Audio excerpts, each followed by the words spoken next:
राम जय जय राम, श्री राम जय जय राम, श्री राम जय जय राम, श्री राम जय जय राम, श्री राम जय जय राम,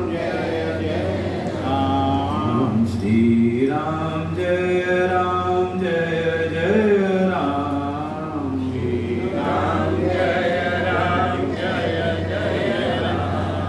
श्री राम जय जय राम, श्री राम जय जय राम, श्री राम जय जय राम, श्री राम जय जय राम,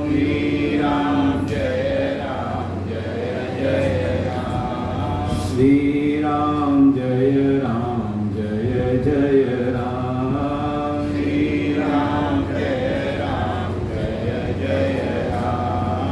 श्री राम जय जय राम, श्री राम जय जय राम। प्रेम से बोले सच्चिदानंद भगवान की, श्री राघवेंद्र सरकार की, वृंदावन बिहारी लाल की, हनुमान जी महाराज की, श्री सद्गुरुदेव भगवान की।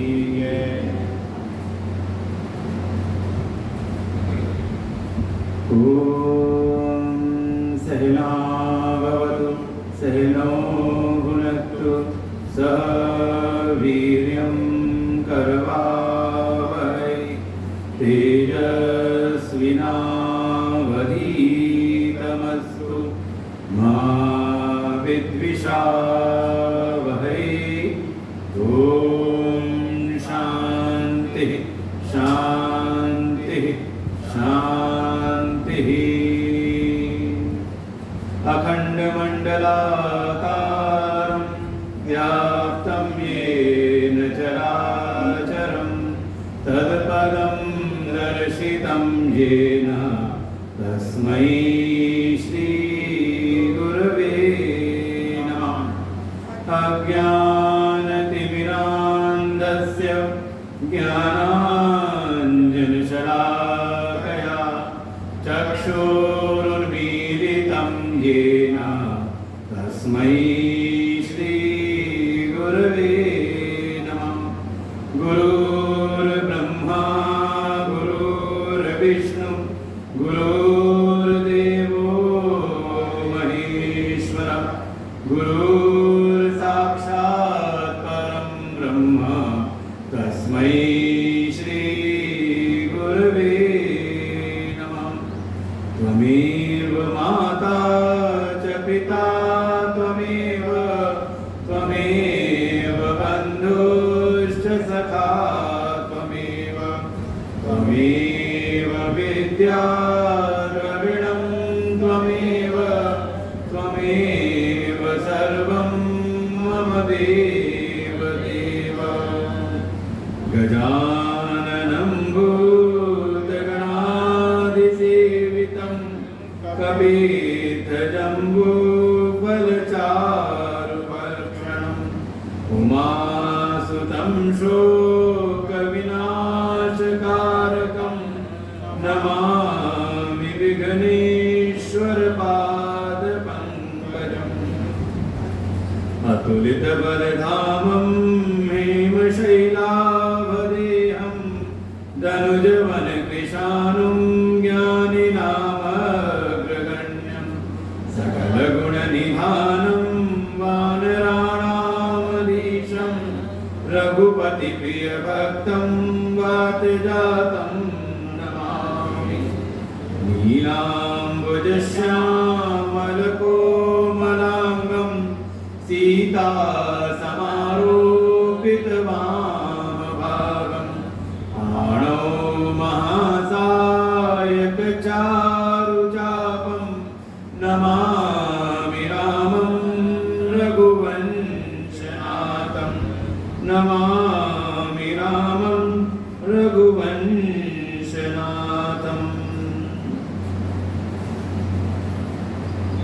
111 से ही पाठ करते हैं, तो कल का प्रसंग था उसको पाठ भी कर लेते हैं। भगवान शिव के द्वारा मंगलाचरण है भगवान श्री राम के प्रति। झूठे सत्य जाई बिनु जाने, जिहि भुजंग बिनु रजु पहिचाने, यही जाने जग जाई राई, जागे जथा सपन भ्रम जाई। बंदौ बाल रूप सोई राम, सब विधि सुलभ जपत जिसु नाम। मंगल भवनय मंगल हारी, द्रवं सुदशरथ अजिर बिहारी। करि प्रणाम राम ही त्रिपुरारी, हरसि सुधा समगिरायुचारी। धन्य धन्य गिरिराज कुमारी, तुम समान नहीं को उपकारी। पूछहि रघुपति कथा प्रसंगा, सकल लोक जग पावनी गंगा। तुम रघुवीर अनुरागी, कीन्हु प्रश्न जगत हित लागी। राम कृपा ते पार्वती, सपने तव मन माय। शोक मोह संदेह भ्रम, मम विचार कछु नाहि। तदपि शंका कीन्हु सोई, कहत सुनत सब करहित होई।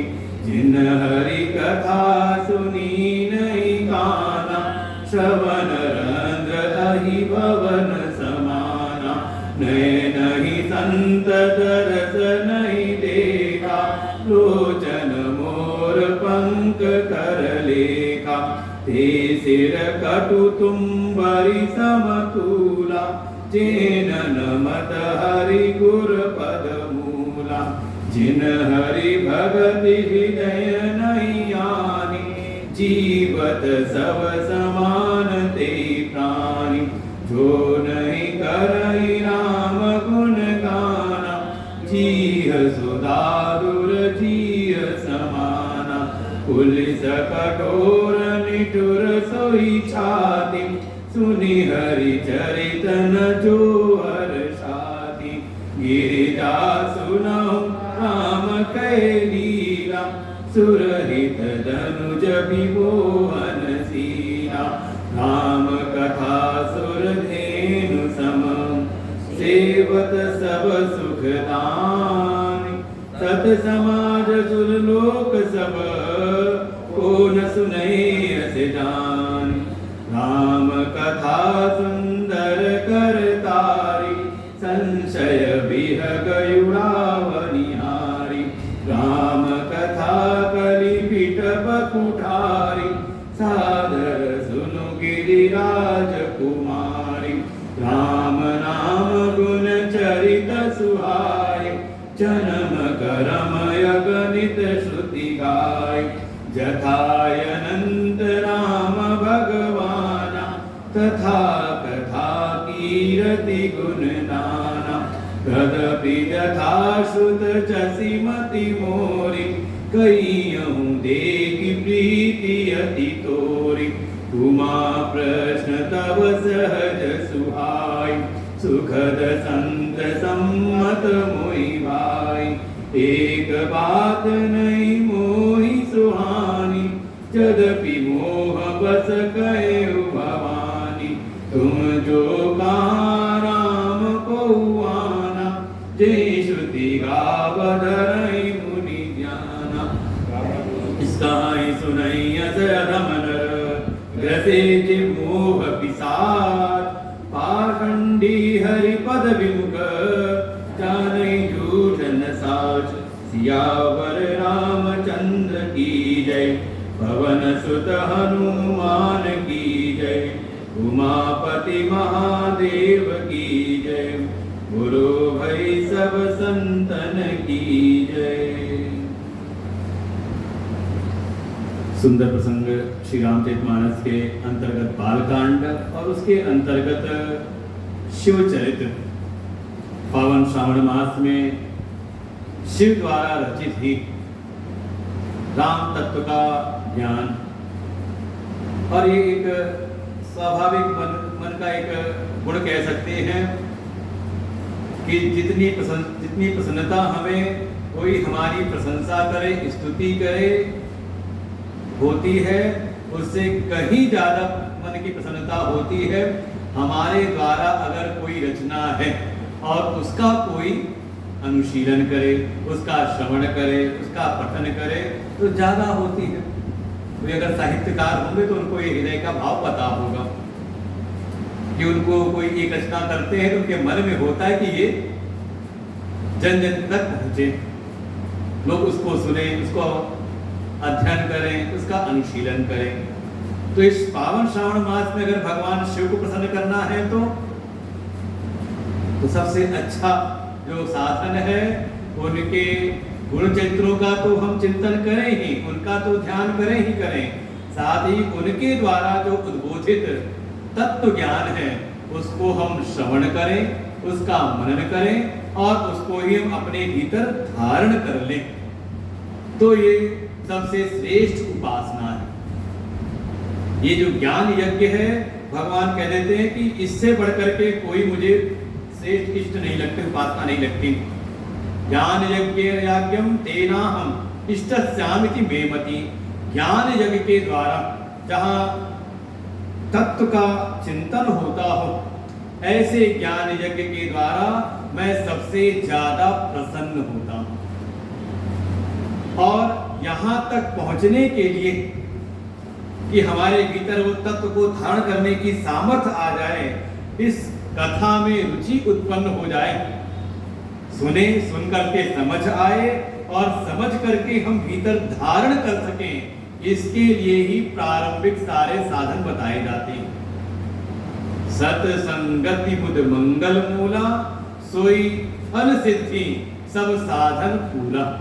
देखो स्वामी जी ने प्रारंभ में इस बात को कहा कि सत्संग मिल जाए, सत्संग में रुचि हो, सत्संग हमें समझ आए और सत्संग का जो ज्ञान है, तत्व है, उसको हम धारण कर लें, यही सारे साधनों का मूल है। जैसे हमने कोई वृक्ष लगाया, वृक्ष में फूल तो बहुत आते हैं लेकिन फल में परिणत नहीं होते, फूल सब झड़ जाते हैं या बेकार हो जाते हैं, फल नहीं लगता। तो वो वृक्ष कितने काम का होगा आपके? आप एक गाय पालो और वो दूध ना दे, कितना आपको सुख मिलेगा उससे? ऐसे ही ये जितने भी सारे जगत के साधन हैं वो फूल के जैसे हैं, और उन साधनों के परिणाम स्वरूप आपको सत्संग मिल जाए, सत्संग में हमारी रुचि बढ़ जाए, सत्संग हमें समझ आने लगे और सत्संग के अनुसार हम जीवन जीने लगे, तो समझे कि आपकी जन्म जन्मांतर की जो साधना है वो परिपूर्ण हुई। और इसी पूरे क्रम को दिखाया है, इसलिए हम बार बार कह रहे हैं कि अधिकारी निरूपण, अधिकारी बनने में समय लगता है। लंबी जो यात्रा है वो अधिकार प्राप्ति की है, बाकी अधिकारी कोई हो जाए तो उसका जो फल मिलने लगता है। देखो जो जीवन में अनुभव किया हो, अगर व्यवसाय करने वाले हो तो कार्य प्रारंभ करते समय एक समय तक उसको बड़ी मेहनत करनी पड़ती है, और मेहनत करते करते जब वो एक स्तर पर पहुंच जाता है तो उसकी जो प्रगति है वो फिर कहते हैं कि जैसे रहता है रातों रात। तो कई बार देखने वाले को लगता क्या है, अरे ये तो रातों रात बड़े आदमी बन गए।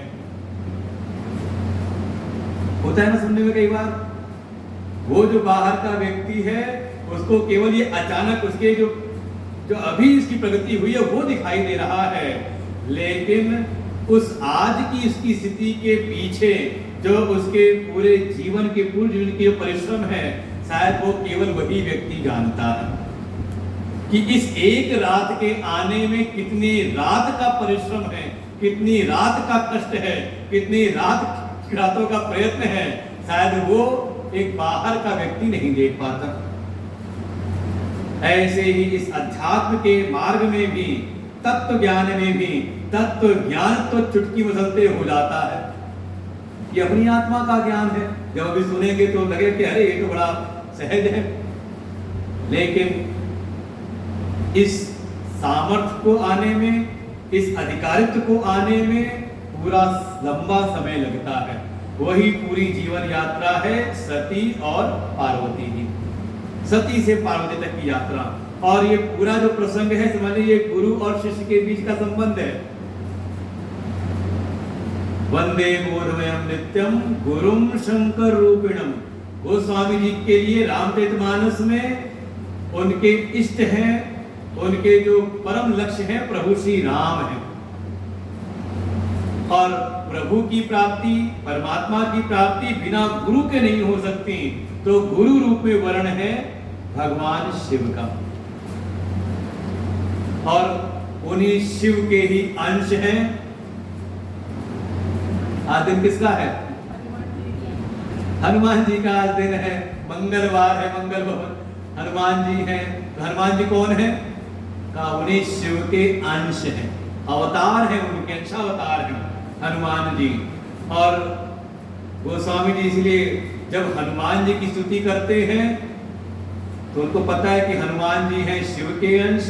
तो जो यहाँ कह रहे हैं वंदे बोधमयम नित्यम गुरुम शंकर रूपिणम, तो वही जब हनुमान जी की स्तुति करते शुरुआत करते हैं श्री गुरु चरण सरोज रज मन सुधार। तो वहां पे क्या किया? कहा गुरु के रूप में, और उनकी महिमा गाते हुए कह देते, प्रार्थना करते हैं जय जय जय हनुमान गोसाई कृपा करहु।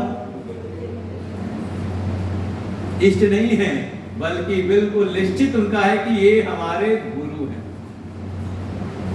आप गुरु के जैसे, गुरु के समान ही आप मुझ पर कृपा करिए। और गुरु का कार्य क्या होता है? जीव को ईश्वर से मिला देता है, भक्त को भगवान से एक करा देता है। ये है गुरु का कार्य। तो यहाँ पर इस रामचरितमानस में जो शिव हैं वो गुरु रूप में। जब आप शिव पुराण से सुनोगे, अभी सुनानी है हमें इसके बाद शिव पुराण 2 से 8, तो वहां पे बाकी सब हो जाएंगे साधन, और वहां पे साध्य हो जाएंगे भगवान शिव। ये शास्त्रों को समझने की रीति है। शास्त्र को शास्त्र के अनुसार समझना है। अपने मन की वासनाओं को लेके जाओगे तो भटक जाओगे। शास्त्र जालम महारण्यम चित्त भ्रमण कारणम। ये जो शास्त्रों का जो जाल है ना, ये बिल्कुल ऐसे ही है जैसे कोई जंगल में फंस जाए और रास्ता सुझाई ना दे कि किधर जाना है, कैसे हम जंगल से पार जाएंगे। लेकिन वहीं पर कोई उसको मिल जाए रास्ता दिखाने वाला, तो उसको फॉलो करके, उसका अनुशीलन करके, उसकी उंगली पकड़ के वो जंगल से बाहर निकल सकता है। तो ऐसे ही शास्त्र जाल से अगर आपको पार होना है और शास्त्रों का आधार लेकर के जो शास्त्र के परम प्रतिपाद ब्रह्म तत्व हैं वहां तक पहुंचना है, तो फिर किसी शास्त्री की उंगली पकड़ के आपको चलना पड़ेगा। ये है गुरु की महिमा। तब गोस्वामी जी कहते हैं गुरु बिन होई की ज्ञान, ज्ञान होई की विराग बिन। बिना गुरु के का ज्ञान संभव है नहीं। और भगवान भी आगे जाके इसी में कह देंगे, हल्का सा कुछ कम करना है, कुछ 19-20 का ही फर्क है। भगवान भी इसी बात को नवधा भक्ति में कह देंगे, मोते अधिक सातव सब मोहि मैं जग देखा। कि सातवीं भक्ति की मुझ में ही सारा जगत देखो कि सब भगवानमय है। लेकिन इसमें अगर कोई संत मिल जाए तो सातव मोहि मैं जग देखा, मोते अधिक संत करी लेखा। क्योंकि जो मेरी अनुभूति सब में है, कण-कण में मैं हूं, ये ज्ञान कोई संत ही करा सकते हैं, क्योंकि वो उस तत्व में स्थित है, उनकी अनुभूति है। तो इस प्रोसेस में समय बहुत लगता है। किसमें? अधिकार आने में। किसी चीज का अधिकार भीतर आने में समय लंबा लगता है। फल की प्राप्ति तो भाई पेड़ को लगाना, भेड़ बकरी से बचाना, समय लगता है। पुलिस की हम रक्षा करते हैं, बाहर लगाते हैं, और धीरे धीरे जिन पशुओं से हम उनको बचाते हैं, धीरे धीरे जब पेड़ बड़ा हुआ तो तो वही पशु उसकी छाव में बैठ कर उसके फल को खाते हैं। तो फल आने में टाइम नहीं लगता, लेकिन फल आने के लिए उस वृक्ष को तैयार करना, उसमें लगता है समय। और वही पूरा परिदृश्य यहाँ पर दिखाया गया है कि एक शिष्य की ही मनोस्थिति है, वो है सती स्थानीय, सती के स्थान पर है कि ठीक है, सेवा है, प्रेम है, लेकिन अभी अपनी मर्जी चल रही है, अभी अपनी बुद्धि की चतुरता चल रही कि हाँ हमने भी अपना अनुभव कर रखा है। और धीरे धीरे यही प्रेम और सेवा के माध्यम से, देखो प्रेम है तो संग छूटा नहीं, छूटा तो वापस मिला। देखो बहुत हर जगह पे एक सूत्र लगे रहते हैं, महसंगस्तु दुर्लभ अगम्य अमोघश्च। महापुरुषों का, सत महापुरुषों का जो संग है पहले तो दुर्लभ है, जल्दी मिलते नहीं, मिल जाए तो उनका जो संग है वो टिकता नहीं, अगम्य है। अरे काफी समय तक तो हम उनकी महिमा को नहीं जान पाते। जिन संत के सानिध्य में हम रह रहे हैं वो क्या है वो हमें समझ में नहीं आता। होता क्या है कि हमें लगता है जैसे हम हैं वैसे ये भी है, जैसे हम खाते पीते वैसे ये भी खाते पीते हैं, जैसे हम हंसते बोलते हैं। ये घटना सुनाई एक संत ने कि महात्मा जी थे, वो अपने किसी गृहस्थ शिष्य के यहाँ आया जाया करते थे और एक सरलता होती, संतों के हृदय में सरलता होती है कि ठीक है किसी को कोई दुराव छुपाव ना रहे, कोई इसको भय ना रहे, अपने हृदय की पीड़ा कह तो सके, तो बड़ी सरलता के भाव में रहते थे। और इतनी सरलता उनकी थी कि वो चेले को जो था, चेले को लगा बस गुरु जी हैं, बस हैं तो अपने जैसे ही, जैसे हम खाते पीते वैसे ये भी खाते पीते हैं, जैसे हम सोते उठते वैसे ये भी हैं। हाँ बस हमें अपने व्यापार की अच्छी जानकारी है, इनको शास्त्रों की भी जानकारी ज्यादा अच्छी है, अच्छा निरूपण करते हैं। हम अपने विषय के जानकार हैं, ये अपने विषय के जानकार हैं। और धीरे धीरे ये जो मनोभावना है ये उसके व्यवहार में लक्षित होने लगी। गुरु जी समझ गए कि चेले के मन में अब कुछ अंतर आ गया है। तो अब अंतर आ गया तो गुरु का तो कार्य क्या है कि जो शरणागत है उसका उद्धार करना है। उसके मन में अगर कोई भ्रम, पार्वती ने कहा मेरे भ्रम आ गया उसको मिटाइए आप। तो गुरु जी ने एक दिन ऐसी एक लीला की, चेले से कहा खाने पीने के बाद शाम का कुछ चाय पानी नाश्ता हुआ, चलो आज चलते कुछ टहल करके आते, कुछ आज भारी पंसा लग रहा है, टहल करके आएंगे फिर रात्रि का भोजन करेंगे। चेले ने कहा चलिए गुरु जी टहल के आते हैं। और टहलते टहलते टहलते टहलते गांव से बाहर कुछ आगे निकले जंगलों की ओर, आगे जंगल पड़ने लगा और वो गुरु जी तो अपना मस्ती में बातचीत करते हुए जा रहे हैं। चेले के मन में कुछ आशंका होने लगी कि शाम हो रही है, अंधेरा बढ़ रहा है, गुरु जी तो वापस होने का नाम नहीं ले रहे, आगे बढ़ते जा रहे, जंगल आ गया है अब तो सामने, घनघोर जंगल है, इसमें भेड़ सियार कुछ रहते होंगे, भेड़िए सियार कुछ रहते होंगे, कहीं हिंसक पशु रहते हैं, कहीं कुछ दुर्घटना ना हो जाए, मन में शंका है। लेकिन गुरुजी अपना चलने लगे लेकर के बात करते आओ चलते हैं। तब तो चेले ने कहा जब जंगल नजदीक बिल्कुल आ गया, अरे गुरुजी अब तो जंगल आ गया है, अब अंदर जाना ठीक नहीं, शाम भी हो रही, चलो वापस लौट चलते हैं, बहुत टहलना हो गया। तब तक गुरुजी ने बात करते करते हाथ पकड़ लिया, कहा अरे अभी कौन सी चल रही है, अभी चलते हैं आगे जंगल में। और हाथ पकड़ के लेके चलने लगे। लेकिन जैसे घनघोर जंगल में अंदर प्रवेश किए, अब तो उससे रहा नहीं गया, अब तो कह अरे नहीं गुरुजी वापस चलिए। गुरुजी को खींचने का प्रयास किया, लेकिन गुरुजी चेले से थे मजबूत, हट्टे कट्टे बढ़िया थे। चेले को ऐसा उन्होंने पकड़ा, अरे चिंता क्यों करता है, कहे नहीं देर हो जाएगी तो लौटने में दिक्कत होगी, जंगल है, हिंसक पशु होंगे। कह रहे क्यों चिंता करता है, जैसे वहां तेरा घर है ऐसी जंगल में मेरी भी कुटिया है, देर हो जाएगी तो रात में कुटिया में ही सो लेंगे। कहा नहीं गुरुजी जंगल में रहना ठीक नहीं। अरे गुरुजी ने कहा अरे क्या तू ठीक नहीं, जैसे तू वैसे मैं, जैसे मैं वैसे तू, देख इतने दिन मैं तेरे साथ तेरे जैसे रहा हूं, आज एक रात जो है तू मेरे जैसे आज बिता ले। तब उसको माथा ठनका।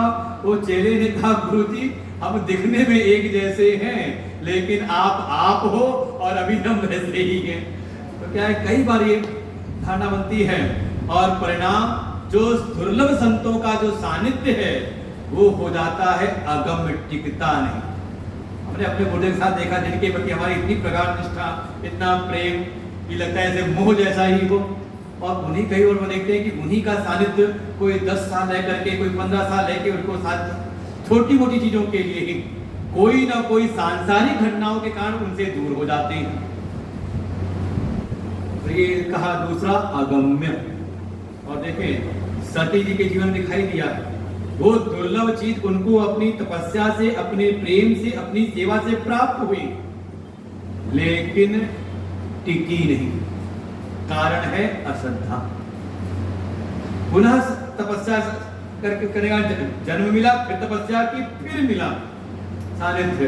इसलिए अगम्य ये ध्यान रखें। और अगर टिक जाए तो कहा अमोघश्च, कहा फिर उसका जो फल है वो अमोघ है, निरर्थक नहीं जाता। महापुरुषों का जो सानिध्य है वो जीव को शिव बना देता है। जैसे कल कहा आया कि जिनके हृदय में हरि भक्ति नहीं है तो उनका जो शरीर है वो शव समान है। लेकिन ऐसे ही शरीर को, ऐसा ही शरीर से युक्त वो जीव पहुंच जाए ऐसे शिव स्वरूप सद्गुरु की शरण में और अपनी साधना से अपने उस क्रम को बनाए रखे, चाहे परिस्थिति अनुकूल हो, प्रतिकूल हो, जैसी भी हो, जैसा गुरु का अनुशासन है उसको अक्षरशः स्वीकार कर ले और इस संबंध को बनाए रखे, तो परिणाम है अमोघश्च।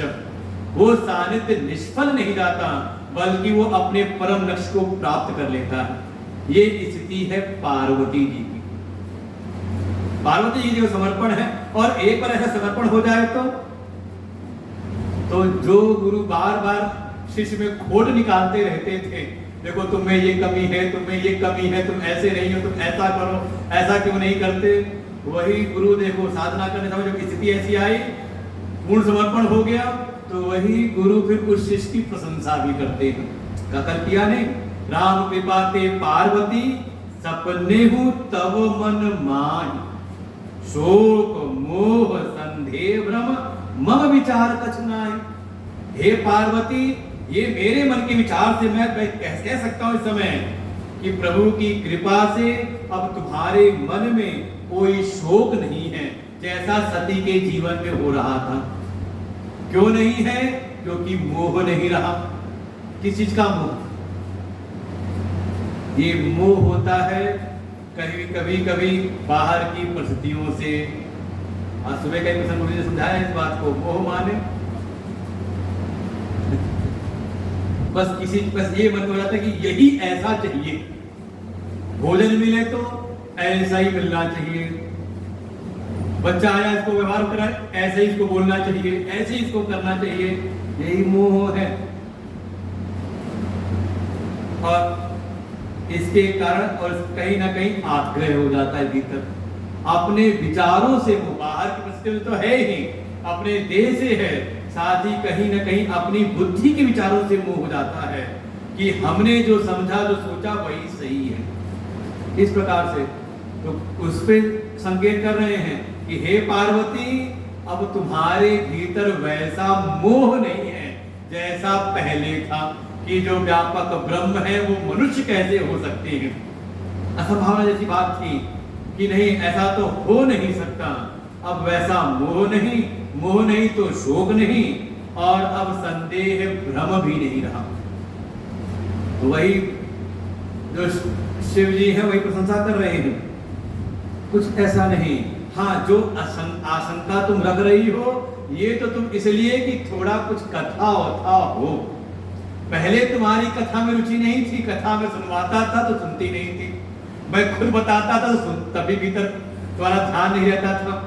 लाग न उर उपदेश जद भी कहूं शिव बार कहो पहले, लेकिन अब तुम्हारे भीतर इस प्रसंग कथा प्रसंग से तुम्हारी प्रीति हो गई है। कहा तो सुनत सब कर हित होई, भावना क्या है कि सबका मेरा भी हित होगा और जो और यहाँ रह रहे हैं सबका कल्याण होगा। और फिर जो ये जब इसका मन नहीं होता तो दशा दिखा दी, तो अब देखो ज्ञान का प्रसंग है, कोई प्रसंग शुरू हो रहा है तो पहले मंगलाचरण, ये हमारी परंपरा है। कहते हैं विधि का भी ये मानस ही ऐसी है कि जो लक्ष्य है, जो प्रतिपाद्य विषय तो बताना ही है, लेकिन थोड़ा सामाजिक व्यवहारिक ज्ञान भी सिखाना है। और भगवान शिव यही कर रहे हैं। कोई योग्य शिष्य आया, शिष्य ने जिज्ञासा, और वो शिष्य की स्थिति कैसी है? परिप्रश्नेन सेवया, प्रणिपातेन परिप्रश्नेन सेवया, 3 गुण होने चाहिए। प्रणिपात करे, अपनी विनम्रता प्रदर्शित करे, फिर विनम्रता केवल ऊपर ऊपर ना हो, भीतरी हो, तो वो दिखाई देती है सेवा से। सेवा करे और धैर्य पूर्वक जब हमारे स्वामी प्रसन्न हो तब अपना प्रश्न पूछे, जिज्ञासा रखे। ये है शिष्य की। और फिर जो उपदेशक है उसका क्या तरीका है? तो कहा पहले मंगलाचरण किया, मंगलाचरण करके फिर जो शरणागत साधक शिष्य है थोड़ा उसका भी उत्साहवर्धन किया, उसके भी हौसले को बढ़ाया कि आज तुम यहाँ पर पहुंचे हो तो ये तुम्हारे जन्म जन्मांतर के पुण्योदय हुआ है।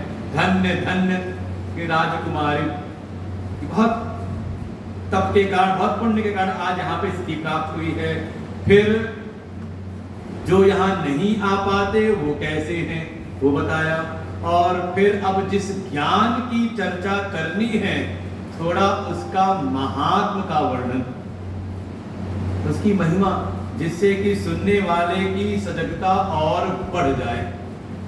देखो आपके बीच में कोई ऐसा व्यक्ति हो जिसको आप न जानते हो तो बस आप सामान्य व्यवहार करते हो, लेकिन वहीं पर एक व्यक्ति खड़े हो और परिचय करा दे, ये देखो जो आपके बीच में बैठे हुए सत्संग सुन रहे हैं ये फला फला व्यक्ति है, अरे ये मुख्यमंत्री के बहुत नजदीक हैं, बड़े अधिकारी हैं। क्या होगा आपका व्यवहार उस व्यक्ति के प्रति? जब तक उसकी महिमा को नहीं जाना था तब एक सामान्य व्यवहार हो रहा था, और जैसे ही उसको जाना कि ये बहुत बड़े सेठ हैं, अरे ये बहुत प्रभावी व्यक्ति हैं, अब व्यवहार उसके प्रति आप ज्यादा अटेंटिव हो जाते हो। तो अब जो ये ज्ञान है परम तत्व का है, थोड़ी उसके प्रति सजगता बढ़े तो उसकी महिमा का भी महत्व का बोध कराया कि राम कथा कैसी है? राम कथा सुरधेन सम सेवत सब सुख दान। क्योंकि जो अभी आया हुआ सुनने के लिए संभावना है कि अभी उसके मन के भीतर संसार की विषयों की वासना शायद शेष रही हो, और ये खूब होता है।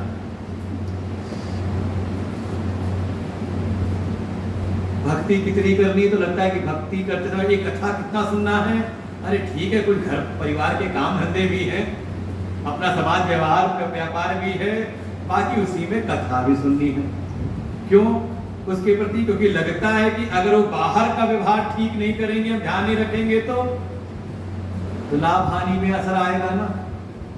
तो यहाँ पर कह रहे हैं कि ये जो राम कथा है इसको पूर्ण विश्वास के साथ सुनो। अगर आप इस कार्य में लग रहे हैं तो ये आपकी वो मनोकामनाएं पूरी करा सकती हैं जो आप संसार में ढूंढ रहे हो। ये जो राम कथा है, ऐसे जो सत्संग तत्व ज्ञान है, कहा वो कामधेनु गौ के समान है। जैसे कोई कामधेनु गाय की सेवा करे तो वो कामधेनु गाय उसकी कामनाओं को पूर्ण करती है। तो ये महिमा है हमारे शास्त्र की चर्चा की कि इसमें तीनों प्रकार के लाभ ये प्राप्त करा देती है। किसी के मन के भीतर भौतिक जगत की कामना है तो इसको भौतिक लाभ भी कराती है। कोई दैविक कामना हो, कहा ये दैविक लाभ को भी पूर्ण करती है। और आध्यात्मिक की तो बात ही नहीं है। अध्यात्म का मार्ग प्रशस्त कराते हुए उसको अध्यात्म स्थिति में निष्ठ करा देती है। तो ये हर प्रकार की जो आपके मन में चिंताएं हैं, इसलिए कहना ये चाह रहे कि जितनी देर कथा सुनो तो संसार से अपने मन को हटा लो, क्योंकि संसार में हम करके देख चुके हैं, जो चाहा था तो वैसा हुआ नहीं। एक बार इस पर विश्वास बैठा के करो कि अगर 2 घंटे भी बैठ के चिंतन करें तो पूर्ण विश्वास के साथ में अब ध्यान हमारा दाएं बाएं ना जाए। बिल्कुल कैसे, जैसे अर्जुन ने कहा, जब गुरु ने पूछा क्या दिखाई दे रहा है, तो कहा चिड़िया की आंख दिख रही है। वो नहीं कहा गुरु जी आप भी दिख रहे हो, आपके चरण दिख रहे हैं, कोई इधर उधर की बात नहीं, सीधे कहा। इतना फोकस्ड माइंड आपका चाहिए इस ज्ञान के लिए। इसलिए कह रहे हैं ज्यादा चिंता ना करो, अगर ये तत्व को तुमने जान लिया तो ये तत्व तो हर चीज में व्याप्त है, उसकी कृपा हो जाए तो आपको सब कुछ प्राप्त हो सकता है, सुलभ हो सकता है। तो कह रहे हैं इस तत्व ज्ञान की, इस कथा की सेवा से आपको सब कुछ प्राप्त हो सकता है, ये सब कुछ देने वाली है। सत समाज सुर लोग सब हो न सुनई अस जान, ऐसे ही फिर संतों का समाज जहां पर है समझ लो वही देवलोक है। जैसे देवता सारी मनोकामनाओं को पूरी करते हैं, आपने उन देवताओं को पूजा तो उन देवताओं ने आपकी मनोकामनाओं को पूरा किया। यो यो यान्याम तनुम भक्तः श्रद्धयार्चितुम इच्छति, और यही पूरा जीवन हो रहा है। देवता केवल प्राकृतिक शक्तियां ही नहीं, आप जिनको भी मनाना चाहते हो अपनी इच्छा के लिए, देवता ही तो है। जहां से भी आपकी अभिलाषा लगी है कि वो दे हमें, तो सब देवता ही समझ लो। सब उनको जो देने वाला है उसको कहते हैं देवता, और जो केवल अपने भोगों के लिए लेने वाला उसको कहते हैं असुर। स्वेषु अशेष रमन्ते किति असुरः, जो केवल अपने प्राणों के लिए जीवन जीता है उसको कहते हैं असुर। असुर, उसका सुर फिर किसी से मिलता नहीं। अच्छा कोई स्वार्थी व्यक्ति हो जो केवल अपना ही भला चाहता हो, कितना व्यवहार चलेगा उसका? उसके घर में नहीं पटेगी किसी से, सब कहेंगे अरे ये बंदा काम बनाने में बड़ा माहिर है, चतुर है। और कोई ऐसा हो कि देने की भावना से जी रहा हो, कोई अच्छी चीज मिली तो भाई से बांट ली, कोई अच्छी चीज मिली तो अपने दोस्तों में बांट लिया, अच्छी कोई बात मिली, कोई प्राप्ति हुई तो समाज में बांट करके, क्या वो देने का भाव है तो धीरे धीरे उन्हीं को कहते हैं बहुत देव तुल्य है, देवता समान है। तो जहां ऐसी भावना है तो बिल्कुल अपने आप से पूरा होने लगता है। जहां से कुछ मिल रहा है तो सब देव है, और जिसने इस तत्व को जान लिया, ये तत्व ही सब जगह विद्यमान है। उस परम तत्व से जिसका संपर्क जुड़ गया तो समझ लो अपने आप मूल को पकड़ लिया, तो तूल को पकड़ने की जरूरत नहीं पड़ती, मूल के द्वारा तूल से सारे आपके काम बन जाते हैं। भाई किसी का मान लो कोई काम अलग अलग विभाग में हो और भटक रहा है इधर से उधर, उसकी सीधे पहचान निकल आए प्रधानमंत्री से, तो छोटे मोटे मंत्रियों से क्यों बात करनी, सीधे प्रधानमंत्री से कहे काम कह लेगा, जो मूल है। जो ऐसे ही जो सबके मूल में है परमात्मा, जो उसको प्राप्त कर लेता है वो समझ लो उसको सर्व की प्राप्ति स्वतः हो जाती है। और जो साधन इस ओर ले जाने वाले हैं उसमें भी वो अपने मन को लगा ले तो उसको भी प्राप्ति शुरू हो जाती है। सत समाज लोग सब को न सुने, फिर इस कथा को कौन नहीं सुनेगा जो इसकी ऐसी महिमा को जान ले। कैसी है राम कथा, अब फिर उसका महिमा। राम कथा सुंदर कर तारी, ताली बजाते हैं ना, कब बजाते हैं? मान लो आपका कभी खेती उती की हो तो होगा, खेती नहीं की होगी, छत पे कभी गेहूं फैलाया होगा सूखने के लिए, है कि नहीं? कुछ छत पे डाला होगा कोई अनाज सुखाने के लिए, तो गए देखा तो आके बहुत चिड़िया आ गई, कबूतर आ गए, तोते आ गए, जाते क्या किया तो ताली बजाती माता है, ताली बजाई तो सारे पक्षी उड़ गए, है ना? ऐसी किसान भी कोई ना कोई आवाज करता है, ताली बजाता है, ताली बजी तो उड़ गए। अरे कई बार मान लो कुछ सामान रखा है, कोई कुत्ता पास में आर भटकने जा रहा है, तुरंत जोर से आवाज कर दी, कुत्ता भाग जाता है। तो ये राम कथा क्या है, वैसे ही ये हाथों कर तारी, हाथों की ताली है। और कैसी ताली है का सुंदर ताली है। क्या करती है, जब राम कथा हो की ताली बजती है तो ये हमारे मन के भीतर जो दुनिया भर के संशय, संदेह, भ्रम जैसे पक्षी जो बार बार आकर के बैठ जाते हैं और हमारा दिमाग खाने लगते हैं, हमारी शक्तियों को छीन करने लगते हैं, जैसी कथा वाली ताली बजी तो कितनी बार होता होगा, आए सत्संग में तो कुछ मन में है संदेह संशय है, कुछ संसार को लेकर के, कुछ अपने को लेकर के है, और कथा में बैठे कथा सुनी तो बड़ा मन हल्का हो गया।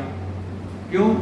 क्योंकि आए थे तो सिर्फ चिड़िया बैठा करके आए थे, संशय वाली, भ्रम वाली, संदेह वाली चिड़िया बैठी थी खोजता, और यहाँ जो कथा की ताली बजी तो सारी चिड़िया उड़ गई, हल्का हो गया।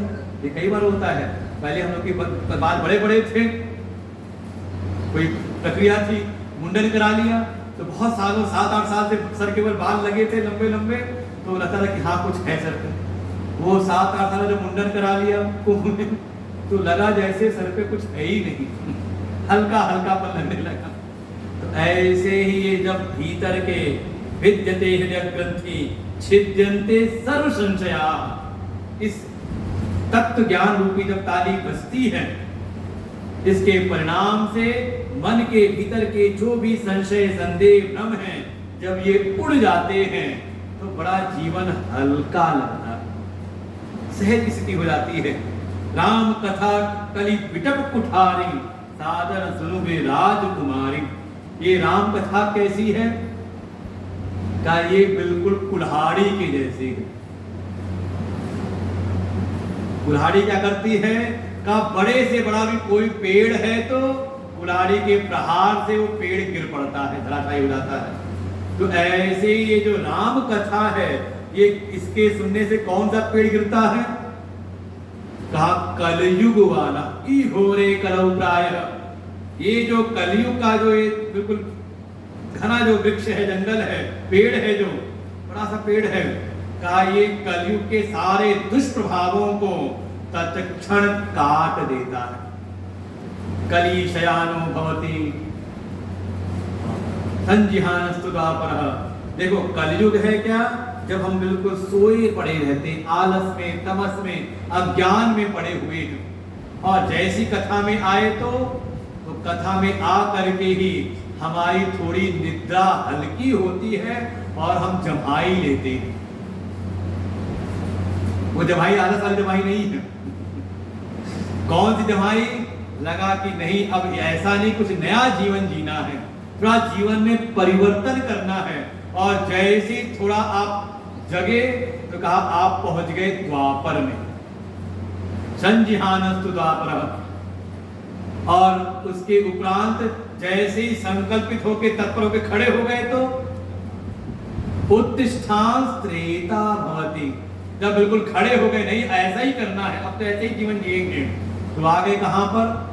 त्रेता में। और जब उस अपने द्वारा सत्संग के द्वारा जो हमने सुना उस मार्ग का चयन किया और चल पड़े तो कृतम संपद्यते चरण। जब आप चलने को तत्पर हो गए उस मार्ग पर तो आप आ गए सतयुग में।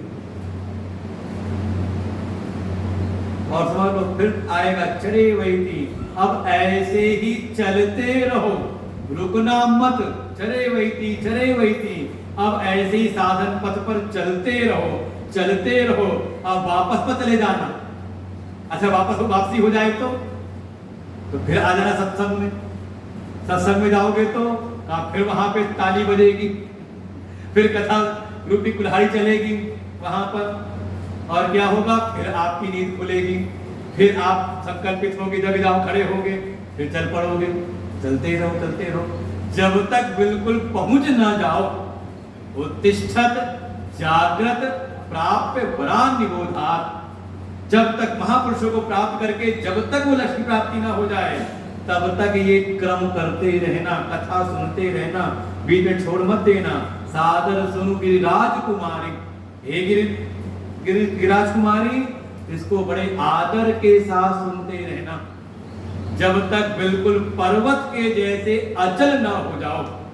देखो इसीलिए संकेत आपको दूसरा आ रहा है। अपने आप प्रजेश कुमारी नहीं कहेंगे, दक्षेश कुमारी नहीं कहेंगे, लक्षिता नहीं कह रहे, आप संकेत करें गिरिराज कुमारी कि जैसे पर्वत अचल है, जब तक तुम्हारी भी ऐसी अचल स्थिति अपने स्वरूप में न हो जाए तब तक ये क्रम चलते रहना। कथा कब तक सुननी है? कहा जब तक नष्टो मोहा श्रुतिर्लब्ध्वा, जब तक मोह का नाश ना हो जाए तब तक ये ज्ञान का श्रवण करते रहना। राम नाम गुण चरित सुहाए, जन्म कर्म अगणित श्रुति गाए। और यही महिमा है राम नाम की, उनके गुण की। देखो पहुंचाना है परम तत्व तक, लेकिन अभी जो प्रारंभिक साधक है सीधे निर्गुण निराकार में नहीं जाएगा। क्लेशोधिक तरह तेषाम अव्यक्ता सक्त चेतसाम, 12वें अध्याय में जो अर्जुन ने पूछा कि सगुण बढ़िया है, श्रेष्ठ है या निर्गुण, कौन सी भक्ति श्रेष्ठ है, सगुण भक्ति की निर्गुण भक्ति, कौन सी अच्छी है? यहां अच्छे बुरे की बात नहीं है, आपकी योग्यता कैसी है। अगर आप निर्गुण में स्थित हो सकते हैं तो उसके लिए निर्गुण भक्ति श्रेष्ठ, अगर वो पात्रताएं हैं, और नहीं है तो आप सगुण में, वो भी पात्रता के साथ में, योग्यता के साथ में है, मनमानी चीज की बात नहीं है। तो वही कहा कि कोई निर्गुण में स्थित होना चाहता है, अव्यक्त में स्थिति प्राप्त करना चाहता है, जो दिख नहीं सकता आंखों से, इंद्रियों से ग्रहण नहीं हो सकता, लेकिन बैठा है अभी देह में, जो व्यक्त है, जो अभी व्यक्त देह में ही स्थित है, देह कोई अपना स्वरूप मानता है, ऐसा व्यक्ति जब निर्गुण के लिए प्रयास करता है तो उसको क्लेश अधिक मिलता है। तात्पर्य यह है कि सगुण में भी क्लेश है, थोड़ा शास्त्र के अनुसार तो करें तब पता चलता है ना, सद्गुरु शरण में रह के करें तब तो पता चलता है ना। अभी तो मनमानी हम करें, भक्ति उक्ति नहीं हो रही, और जब तक हम मनमानी चला रहे तब तक जो मन को लगा वो अच्छा हमने कर लिया। लेकिन जब हम शास्त्र के अनुशासन में, गुरु अनुशासन में आके जब उपासना करते, सही मार्ग पे चलते हैं, तब थोड़ी पीड़ा होती, कष्ट होती है। तो पहुंचाना है उस परम तत्व में, निर्गुण निराकार, जिसको कहा, जिसका वर्णन किया था, झूठे सत्य जा ही बिन जाने, जिसको जाने बगैर उस परम तत्व को पहुंचाना वहां पर है।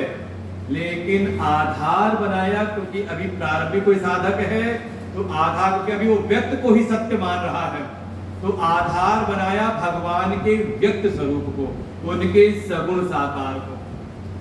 और सगुण साकार की भक्ति में कुछ साधन है।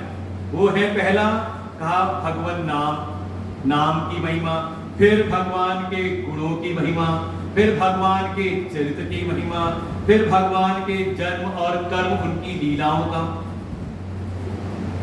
साथ में एक और जोड़ सकते हैं उनके धाम की महिमा। नाम, गुण, फिर उनके चरित्र और उनकी लीला।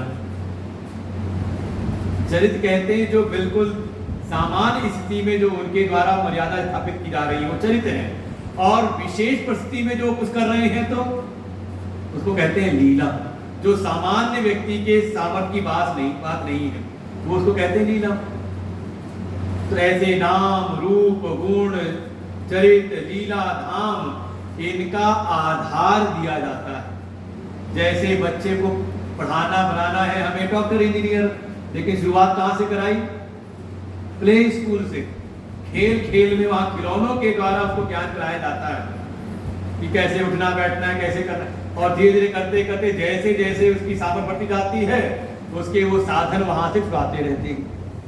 चलाना है बच्चे को, उसकी 2 टांगों पे खड़ा करना है, लेकिन पहले 3 पहिए की साइकिल दे दी, वो वॉकर दे दिया चलने के लिए, जैसे जैसे सामर्थ्य बढ़ती गई वो साधन हटा दिया। ऐसे ही ये पहला जो साधन आश्रय दिया सगुण भक्ति का, वो है तैयार कराने के लिए।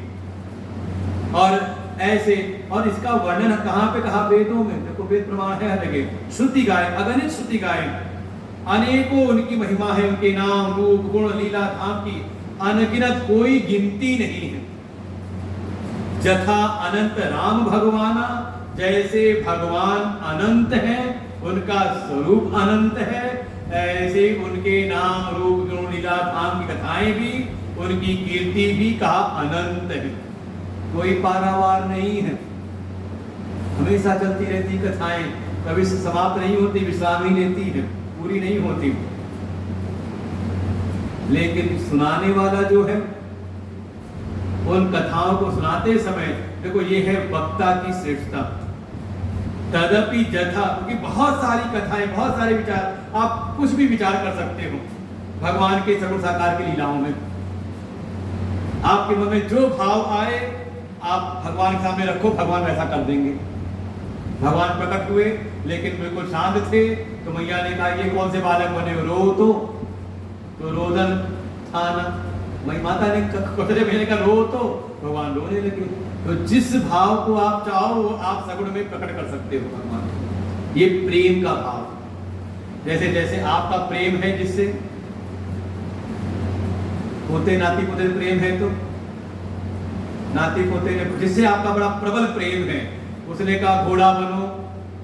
अब भले आपकी कमर में दर्द होता हो, सत्संग में ना बैठा जाता हो, लेकिन दांत पोता कह दे घोड़ा बनो तो बन जाएंगे। जैसे भी सामर्थ्य है, कमर में दुख दर्द हो, कुछ भी हो, घोड़ा बनने को तैयार क्यों हो रहे हो?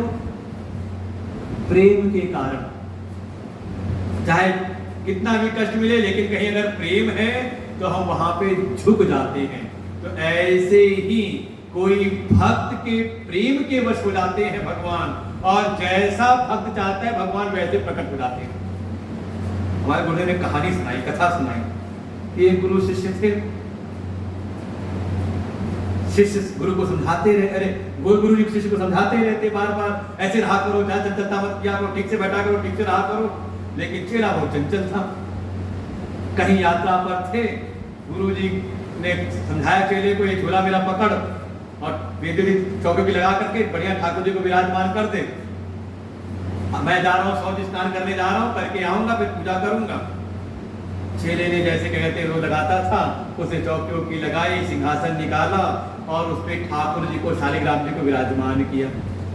छोटे से शालिग्राम थे, काले काले से। फिर इंतजार कर रहा, गुरु जी आए, गुरु जी आ रहे, गुरु जी आएंगे अभी। तब तक मौसम बढ़िया, यही सावन का मौसम था।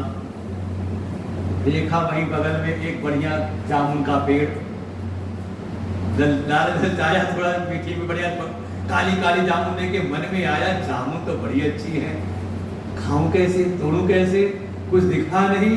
तो कहा अभी तो गुरु जी गए हुए हैं ना, लेकिन ठाकुर जी को लगाता हूँ। उठाया शालिग्राम को और एक आध बार फेंका तो जामुन गिरी। बड़ा मजा आया, 2-4 जामुन खाई, मन में और करता हूँ। फिर उठा के मारा, फिर फेंका, फिर जामुन गिरी, फिर जामुन खाई, मजा और आया। अब तो और जोर चढ़ा और जोर से ऐसे फेंका कि इस बार वो जो ठाकुर जी थे वो वापस आए नहीं, चले गए उस पार, एक पेड़ के उधर के कोई तालाब था, जाके तालाब में। अब ढूंढे, क्या करें, मिले नहीं ठाकुर जी, अब क्या करें, गुरु जी आने वाले होंगे, क्या करें क्या करें, अभी बहुत डांट पड़ेगी, अभी बहुत मार पड़ेगी। डर करके बढ़िया एक काली सी बड़ी सी जामुन थी, वही जामुन सिंहासन पर रख दी। चुपचाप गुरु जी आए, अपना शौच स्नान से निवृत्त होकर के आए और अपना जो था प्रक्रिया थी पवित्र हुआ करके अपने पवित्रीकरण किया। उसके बाद ठाकुर जी को स्नान कराने को हुए, वो सहस्रीषा पुरुषा सहस्राक्ष वो जल डाला उनके ऊपर, और जो लेकर के थोड़ा हुआ कि जैसे रगड़ के साफ करते थे, जब उसको थोड़ा उठा के रगड़ने लगे तो छिलका उतर गया। अब गुरु जी ने देखा चेले को, ये क्या कर रखा है, ठाकुर जी कहाँ गए, ये क्या हो गया। चेले ने कहा ये नित नित चंदन, नित नित कुमकुम, नित नित चंदन, नित नित पानी, शालिग्राम गल गए तो हम कहा जाए। अरे गुरु जी तो बड़े क्रोधित थे, भागे यहाँ से, कहाँ फेंक, कहाँ ले गया, घुमा दिया मेरे ठाकुर जी को। और वो भगाया डांट करके जोर से। वो चेला भागा तो कहा गुरु जी वापस कब आना है, भाई मीठा मन रहा होगा, जाने को तो हुआ, लेकिन गुस्से में है तो भागा वहां से। लेकिन जाते कहा गुरु जी वापस कब आना है, तो गुरु जी ने कहा जिस दिन ठाकुर जी मिल जाए तभी आना। वो बात पकड़ ली चेले ने, चला गया। अरे बड़ा पीछे पश्चाताप है, मेरे कारण गुरु जी के ठाकुर जी गुम हो गए। चला गया, तपस्या का साधना करने लगा, और गुरु कृपा से साधना करते करते, हाँ जब भाग रहा था, जब गुरु जी का ठाकुर जी मिल जाए तब आना। तो पूछा ठाकुर जी मिल जाएंगे, पहचानूंगा कैसे यही ठाकुर जी हैं। गुरु जी को तो लगा तुझको और ठाकुर जी मिल रहे, मेरे ठाकुर जी को घुमा दिया और तुझको ठाकुर जी मिल रहे, तो गुस्से में कह दिया बिल्कुल बकरे जैसे होते हैं। अब वो चेला गया और जा करके तपस्या साधना व्रत करते करते करते करते संजोग ऐसा गुरु कृपा से भगवान साक्षात प्रकट हो गए प्रसन्न होकर के। देखो गुरु की बात को दिल में लगा करके इसे साधना की, निश्चल भाव से भगवान प्रकट हो गए। चेला राम अभी साधना में लगे हैं, भगवान ने आवाज लगाई, अरे बस अरे पुत्र मैं आ गया हूं।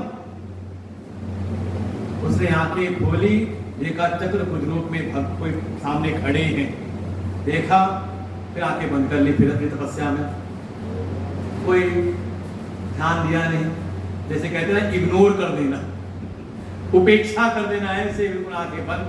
फिर अपना जो साधन था करने लगे। भगवान ने कहा अब कितनी साधना करें, मैं आ तो गया तेरे सामने। पूछा हो कौन तुम? अरे मैं भगवान हूं। उसने कहा बहुत देखे तुम्हारे से ड्रामा कंपनी वाले भगवान, तुम भगवान नहीं, चलो जाओ यहां से, विघ्न ना करो। फिर साधना में लग गया अपना। भगवान को भी हुई चिंता, अंतर्यामी जान के मन में कुछ है इसके। अच्छा बता फिर कैसे भगवान होते, तू ही बता दे। उसने कहा मेरे गुरुजी ने कहा था कि बकरे जैसे होते। गुरु जी ने ऐसा कहा था।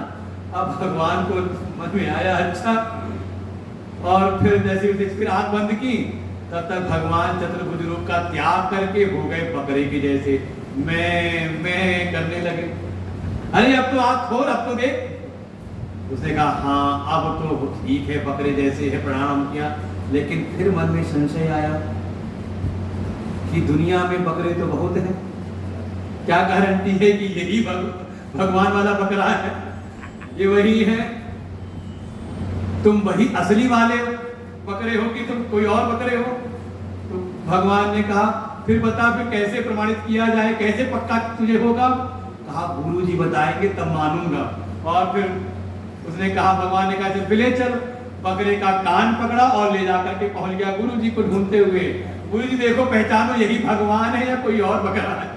लेकिन भगवान गुरु जी तो अंतर्यामी, उन्होंने देखा, उन्होंने अरे उन्होंने साष्टांग प्रणाम किया कि जो काम मैं नहीं कर पाया वो चेले ने कर डाला। तो कैसी उपासना? प्रमाण बुद्धि, और प्रमाण है शास्त्र, मन मानी नहीं। वही आगे कह दिया कि ऐसे तो भगवान के अनेकों गुण हैं, उनकी लीलाएं धाम नाम की महिमा अनगिनत है, अनंत है।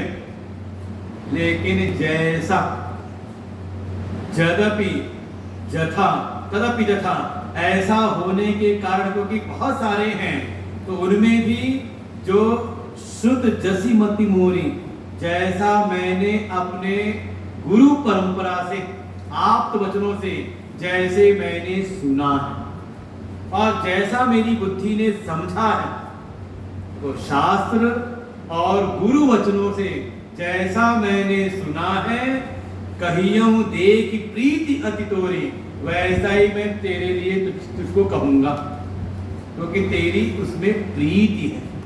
तेरी प्रेम को, तेरी रुचि को, तेरे समर्पण को देख करके मैं उपदेश करूंगा। तो कैसे करूंगा? मन माना नहीं, जैसा श्रुतियों ने गाया है और जैसा मैंने गुरु परंपरा से प्राप्त किया है, मन माना नहीं। कि दुनिया में कई सारे बहुत सारे पद प्रकट हो जाते हैं, बहुत सारे क्या कहते हैं देवता प्रकट हो जाते हैं, जिनका कोई आधार हमारे वेद नहीं। सावधान रहना चाहिए। यह हमारे सनातन धर्म में खूब हुआ है। केवल हमारे सनातन धर्म के जो अनुयायी उनको पथभ्रष्ट करने के लिए कुछ हल्के फुल्के देवताओं को प्रकट कर दिया, जिनका कोई आधार नहीं। भाई हमारे यहाँ तो कहा गया कंकर कंकर शंकर है, ऐसे तो आप किसी को भी श्रद्धा से पूछ लो, मनोकामना पूरी कर देगा। महिमा ये है कि हमारे मन की कामनाओं को कोई मिटा सके, वो केवल चेतन प्रभु कर सकते हैं और कोई नहीं। इसलिए तस्मात् आत्मज्ञ भी अचेत भूति कामा, ये हमारी श्रुति का एक आदेश है कि अगर कोई भौतिक कामनाओं से भी युक्त है तो आत्मज्ञ की शरण ले, चेतन की शरण ले, केवल जड़ की नहीं। हम जो उपासना करते हैं किसी विग्रह की, तो विग्रह की नहीं बल्कि उस विग्रह में जो चेतन तत्व हैं उनकी उपासना करते हैं। वो हमारे मन की जड़ता को मिटा करके हमें हमारे चेतन स्वरूप में स्थित कराते हैं। इसलिए जैसा वेद ने बताया है और जो आप्त वचन है, गुरु वचन है, उनको जैसा मैंने समझा है वैसा मैं आपको सुनाऊंगा। उमा प्रश्न तव सहज सुहाई, सुगध संत सम्मत मोहि भाई। आपके प्रश्न बहुत सहज हैं। सहज प्रश्न मतलब कहीं पर हमने कोई चर्चा की और पूछ लिया इसका अर्थ बताओ, गायत्री मंत्र का अर्थ बताओ, अब नहीं पता तो सामने वाले ने कहा गुरुजी फिर आप ही बता दो, आप बता दो, हमें नहीं पता। तो हमने कहा ठीक है, कल आश्रम आना, वहां बताएंगे।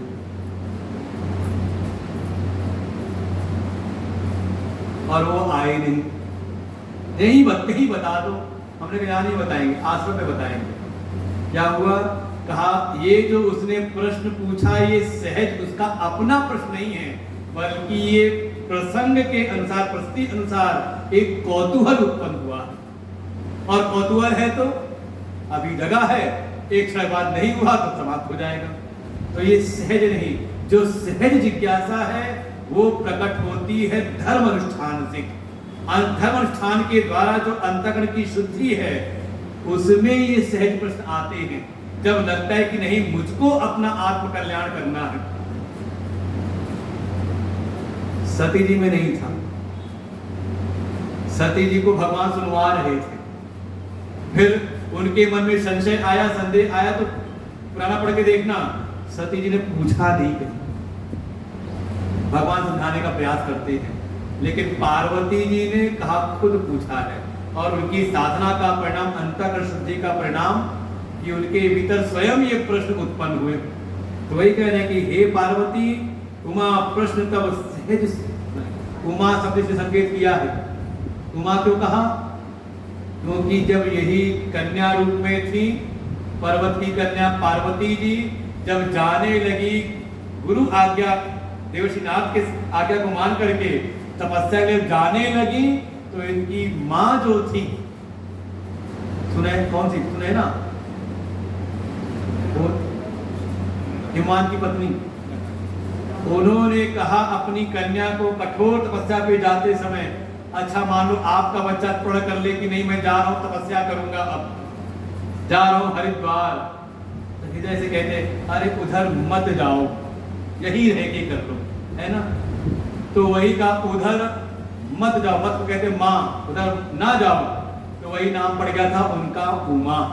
संकेत कह रहे हैं हे पार्वती, तुमने जो तपस्या की है ना, तुमने जो साधना की है, और उस तपस्या साधना के द्वारा उस तपोअग्नि में अपनी वासनाओं के ईंधन को दग्ध किया है।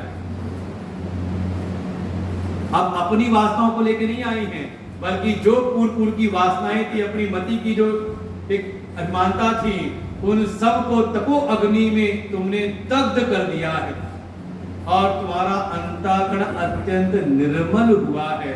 और अब ये तुम्हारे सहज प्रश्न हैं, सुखद संतत वही भाई, और ये अत्यंत सुखद है, और मुझको ही नहीं संत सम्मत है।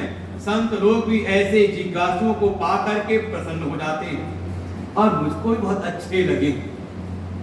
वरीयानेष्टे प्रश्न हितो लोकहितो नृपः आदि सम्मतः पुंसाम श्रोतः। ऐसा कहा कि जो आत्मवेत्ता लोग हैं वो ऐसे जिज्ञासुओं को पा करके बड़े प्रसन्न हो जाते हैं। कोई ऐसी चर्चा तो पूछे, जैसे हमें भी आपके बड़ा अच्छा लग रहा है कि कोई बहुत लंबी कथा सुनना नहीं चाहता, जैसा चल रहा है कि एक एक पंक्ति का जो तत्व है, रहस्य, उसको सुनने की इच्छा है। हाँ, बस एक बात जो ठीक नहीं लगी, एक बात नहीं मोहि सुहानी, जदपि मोह बस कहे भवानी।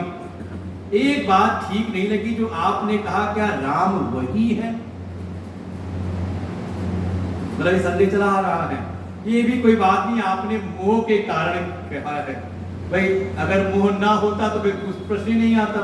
लेकिन हमने कहा था जो जिज्ञासा है, जो प्रश्न है, वो जो बिल्कुल ज्ञानी हो चुके हैं उनमें नहीं आता, संभावना नहीं होती, सब नष्ट हो गए अज्ञान।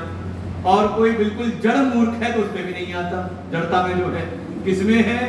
कहा जड़ता रही नहीं, ना तो पूरे रहे अज्ञानी और ना पूरे हुए ज्ञानी, बीच में है। भगवान कहते हैं हाँ थोड़ा मोह है, इस वजह से मोह कारण हुआ है। तुम जो कहा राम को आना, यही श्रुति गाव धरई मुनि ध्याना, जिनके बारे में श्रुति प्रतिपादन करती है, जिन परम तत्व के रूप में वो राम कोई और है और जिनकी लीला हो रही वो कोई और। ये जो भीतर आ रहा है भेद की भावना, ये ठीक नहीं है। बिल्कुल वैसे ही कि जिस आत्मा का बोध करा रहे हैं वेद उपनिषद, और जो मुझे अपनी अनुभूति होती है कि मैं ये शरीर से युक्त सशरीरी, मैं कोई और हूं और आत्मा कोई और है। होता है कि नहीं है? ये कोई परोक्ष आत्मा की बात नहीं है, बल्कि वो आत्मा ना प्रत्यक्ष है ना परोक्ष है, बल्कि वो अपरोक्ष है। ना प्रत्यक्ष ना परोक्ष, बल्कि वही है, वही जानने वाला है, अलग नहीं है। जो मेरी सत्ता है और जो आत्म सत्ता है, परमा सत्ता है, ये दो अलग नहीं है बल्कि एक है। और जो लगता है तो कहीं ना कहीं अज्ञान मोह के कारण। तुम जो कहा राम को आना, यही श्रुति का धरे मुनि ज्ञान आना, कहाई सुनई अस अधम नर, ग्रसे जे मोह पिशाच। और जो कहते हैं ये अलग हैं, वो जिन परमात्मा का प्रतिपादन निर्गुण निराकार, जिनका प्रतिपादन श्रुतियों ने वेद ने किया है, और ये जो मनुष्य के जैसे लीला कर रहे हैं, ये दोनों बिल्कुल अलग है। आत्मा अलग है, मैं उससे अलग हूं। जीव अलग और आत्मा अलग, दो हैं। कहा ये वही कह सकते हैं ग्रसे जे मोह पिशाच, जिनको अज्ञान जनित मोह रूपी पिशाच ने ग्रस रखा है, जो पाखंडी हैं, अर्थात जिनके कर्मों में अभी कहीं ना कहीं कोई दोष है, शास्त्र विधि से नहीं चल रहे, कहीं ना कहीं उसमें अपनी वासनाओं को जोड़ करके चल रहे हैं। हरिपद विमुख, जो भगवत चरणों से विमुख हैं, भगवत द्रोही हैं। और ऐसे जो हैं वो ठीक से जानते नहीं कि क्या सही क्या गलत है, और इस तरह से कहते सुनते हैं। ऐसे जो अधम लोग हैं वो ऐसी चर्चाएं करते हैं, वो वेद को प्रमाण नहीं मानते, अपनी मन की बात को, अपनी जो उनको अनुभूति होती कि जैसा हमने जाना। हम अपनी अनुभूति तब महत्वपूर्ण है जब वो श्रुति सम्मत हो। अगर तर्क भी करना है, युक्ति भी करनी है, तो श्रुति मत के अनुसार करना है। श्रुति मतः तर्को अनुसंधीयताम, ये पिछला स्वाध्याय जो हुआ था उसका विषय था साधना पंचकम, उसमें यहाँ था अगर तर्क युक्ति भी लगानी है तो श्रुति ने ये बात कही है तो इसको मैं कैसे समझूं, जो गुरु जी ने बताया है इसको कैसे मैं अपने जीवन में धारण करूं, इसमें हमें युक्ति करनी है, उसको काटने के लिए नहीं। अज्ञ अकोपित अंध अभागी, ये पाठ नहीं हुआ, पाठ कर लेते 114 के बाद।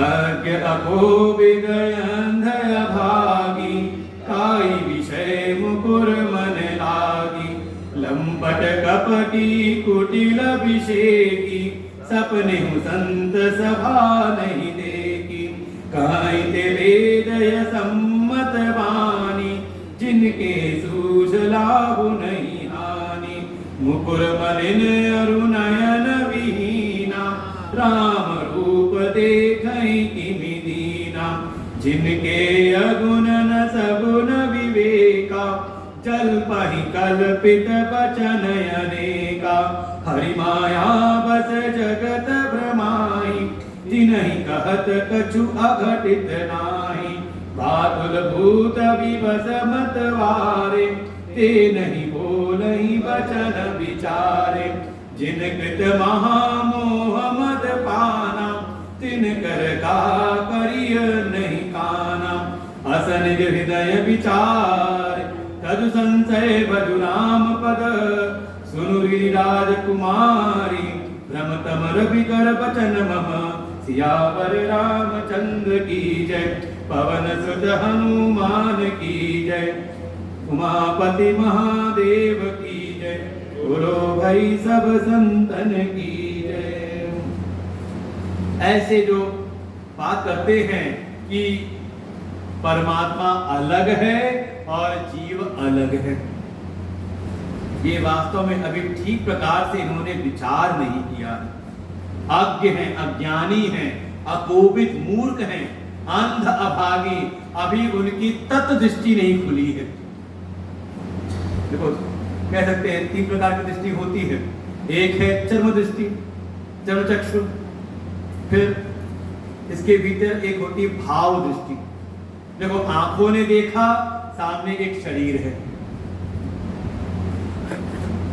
लेकिन उसके भीतर भाव दृष्टि जगी तो उसको दिखाई दिया माँ है, किसी को दिखाई दिया भाव दृष्टि से कन्या है, किसी को दिखाई दिया पत्नी है।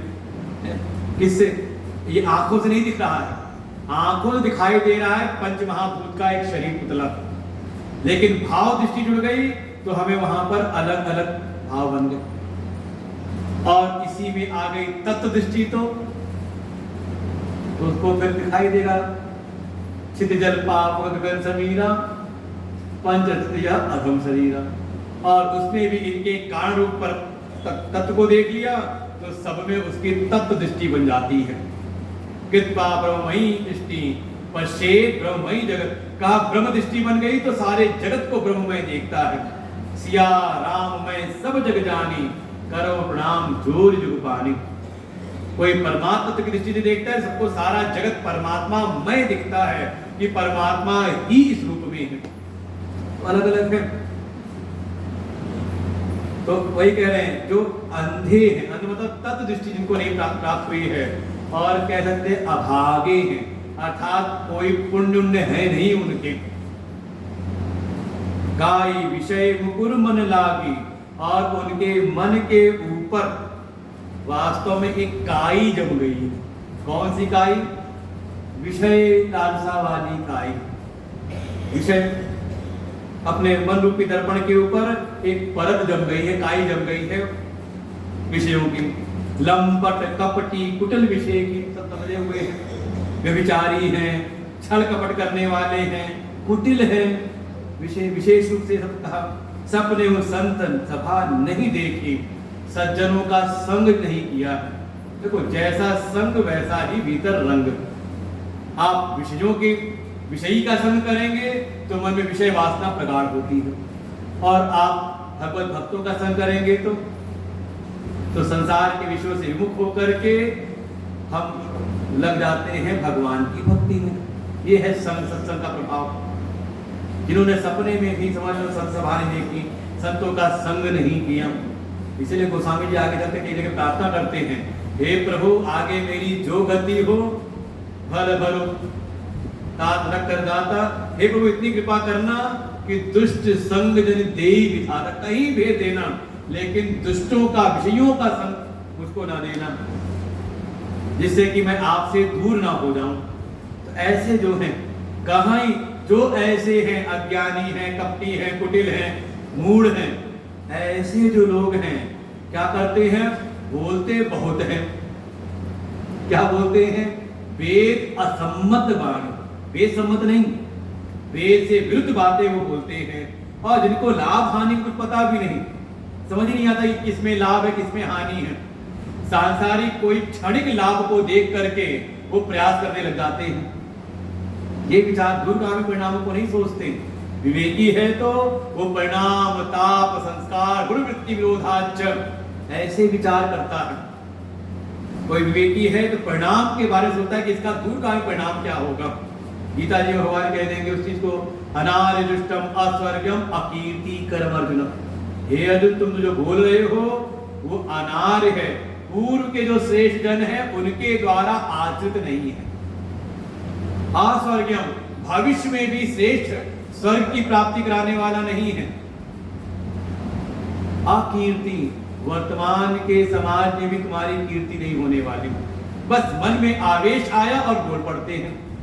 ऐसे ही है जिनको ज्यादा परिणाम के बारे में जिनकी बुद्धि चलती नहीं, लाभ हानि के बारे में कि जो हम बोले करने जा रहे हैं क्या परिणाम होगा, तो वो ऐसे वेद असम्मत वाणी बोलते हैं। और तो और ये एक सिद्धांत है, मुकुर मलिन अरु नयन विहीना, राम रूप देखई किमि दीना। कोई राम के दर्शन करना चाहता है लेकिन देखे कैसे? अच्छा मान लो आपको अपना रूप देखना है, तो आज आप कैसे लग रहे हो? कैसे देखोगे? शीशे में देखोगे। लेकिन शीशा जो है, दर्पण जो अगर गंदा है तो पहला तो शीशा होना चाहिए। अच्छा आंख ना हो तो? अगर किसी को अपना रूप देखना है तो पहले तो रूप के विषय में जो प्रमाण है, क्या है? कान से रूप का दर्शन होता है, नाक से, जिह्वा से, त्वचा से। कहा नहीं, रूप में प्रमाण है नेत्र। रूप का जब भी ज्ञान होगा, किसी भी रूप, आकृति का, रंग रूप का, तो आंखों से ही होगा। तो पहले तो प्रमाण ठीक होना चाहिए, और साथ ही जिस माध्यम में देखना है, देखें किसमें रूप, अपना रूप देखना है तो दर्पण होना चाहिए। दर्पण में दो चीजें हो गई ना, एक तो जिस माध्यम में, जिस साधन में देखना है वो दर्पण हो और वो साधन भी शुद्ध हो, और दूसरा उस विषय में जो प्रमाण है वो भी ठीक हो, उचित प्रमाण हो। ऐसे ही कोई दर्शन करना चाहता है आत्म स्वरूप परमात्मा प्रभु श्री राम का, लेकिन पहले तो उसका जो माध्यम जिसमें देखना है दर्पण में वो शुद्ध नहीं है। कैसा है? मुकुर मलिन। मुकुर माने दर्पण। कौन सा दर्पण? का हृदय रूपी, अंतःकरण रूपी जो दर्पण है वो अशुद्ध है। और साथ ही नयन विहीना, आंखें हैं नहीं। आंखें कौन सी नहीं? आंखें क्या है? आंखें हैं, जैसे कहा रूप के विषय में प्रमाण है नेत्र, ऐसे परमात्म तत्व के विषय में प्रमाण है वेद, श्रुति और सद्गुरु, आप्तवचन, ये प्रमाण है। तो एक तो अंतःकरण मलिन है, अंतःकरण को शुद्ध किया नहीं साधना के द्वारा, और अंतःकरण शुद्ध भी हो जाए तो प्रमाण की प्राप्ति नहीं गई, सद्गुरु शरण में नहीं गए कि हमें श्रुति वचनों का सही सही ज्ञान हो। तो ऐसा कोई अगर अभागा है तो रूप देखने की मिलीना, फिर कोई केवल अगर चाहता ही चाहता मात्र है तो उसको कैसे प्रभु का दर्शन होगा? इसलिए दो की आवश्यकता बहुत जरूरी है। पहले अपने जीवन व्यवहार को सुधारें, अपने धर्म, योग, उपासना, व्रत इत्यादि के द्वारा अंतःकरण को शुद्ध करें, और शुद्ध अंतःकरण द्वारा सत्संग में प्रवेश करें, आप्त वचनों को प्राप्त करें, गुरु वचनों को श्रवण करें, तब आपको भगवान के दर्शन होते हैं। जिनके अगुण न सगुण विवेका, जल पहीं पर कल्पित वचन अनेका। जिनको भी ठीक से विवेक जगा नहीं, सगुण क्या है, निर्गुण क्या है जानते नहीं ठीक से, सुनी सुनाई बातों में बात करते हैं, और ऐसे लोग करते हैं जल्प। सब शास्त्रीय शब्द हैं। जब भी कहते हैं बातचीत होती है तो इसके चार भेद कहे गए, ये न्याय दर्शन में आता है। पहला कहा सबसे श्रेष्ठ है, कहा वाद शैली, कि हमने जाके कहीं समर्पण भाव से जाके कोई प्रश्न पूछा और गुरु जी ने उपदेश किया, और सुन करके उसको हमने श्रद्धा से स्वीकार किया, और जाके जब युक्ति का विचार किया तो ज्ञान की प्राप्ति हो गई। जैसे हमारे उपनिषद, शिष्य ने प्रश्न किया और गुरु जी ने उपदेश किया, बात खत्म हुई। इसको कहा सबसे श्रेष्ठ वाद शैली। उत्तम श्रोता चाहिए यहाँ साधक, बिल्कुल पूर्ण समर्पण। दूसरी कही संवाद शैली, शिष्य गया, उसने प्रश्न पूछा, गुरुजी ने उपदेश किया, कुछ समझ में आया, कुछ समझ में नहीं आया, उसने पुनः फिर परिप्रश्न किया, फिर गुरुजी ने उत्तर दिया, लेकिन पूछने में भी श्रद्धा है, विधि का पालन कर रहा है, विनय पूर्वक, काट नहीं रहा। जैसे श्रीमद् भगवत गीता, अर्जुन ने प्रश्न किया, भगवान उत्तर देते हैं, फिर प्रश्न करता है, हे प्रभु आप मुझको देख के बताइए ना, मेरे हिसाब से बताइए ना, आप बात तो अच्छी कह रहे हैं लेकिन मेरी मति ऐसी समझ नहीं पा रही, थोड़ा आप मेरे स्तर पे आके समझाइए। भगवान बार बार समझाते हैं। इसे का संवाद शैली। तीसरी कही जल्प। ये जो प्रश्न करता है ये उत्तर लेकर के गया हुआ है और पूछता है, जब तक उसके मन के प्रश्न नहीं, उत्तर से उसके सामने वाले का उत्तर मैच ना कर जाए तब तक मानने को तैयार नहीं है। पूछता रहेगा, बात करता रहेगा। कैसे? जैसे कभी आप टीवी पर बैठ करके नेताओं की डिबेट सुनो, उनको सत्य से कोई लेना देना नहीं वास्तविकता से लेना देना नहीं, अपना पक्ष लेकर के गए हैं, उस पक्ष को ही सिद्ध करना है वहां पर। सबसे बड़ा उदाहरण है, सबसे अच्छा उदाहरण। और झगड़ा कम से कम आप आधे घंटे की डिबेट सुनते हैं, आखिरी में देखा तो कुछ हल निकला नहीं, डिबेट को टाइम के कारण बंद करनी पड़ेगी, हल नहीं निकला। इसे कहते हैं जल्प। और चौथा है वितंडा। हमारा कोई मत नहीं, आप जो कहोगे उसको काट देंगे। ऐसे भी मिल जाएंगे आपको, वो जो आप क्या कहते हो नहीं, हमारी कोई बात नहीं।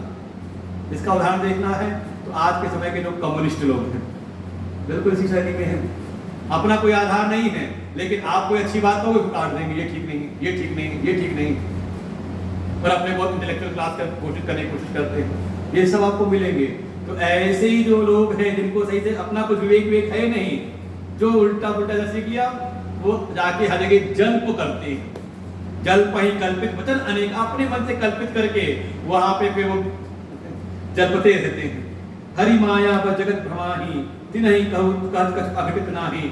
बस यही समझ लो कि भगवान की माया से मोहित हो रहे हैं, और वो कुछ भी कहें तो कुछ भी कह सकते हैं। कोई इसमें आश्चर्य करने की जरूरत नहीं है कि ऐसे मूढ़ लोग कुछ भी कह सकते हैं भगवान के बारे में, धर्म के विषय में, क्योंकि क्या कहा जाए, जैसी उसकी मति वैसा कुछ भी कह सकता है। आश्चर्य मत करो, समझ लो कि कौन सी कोटि वाले हैं ये।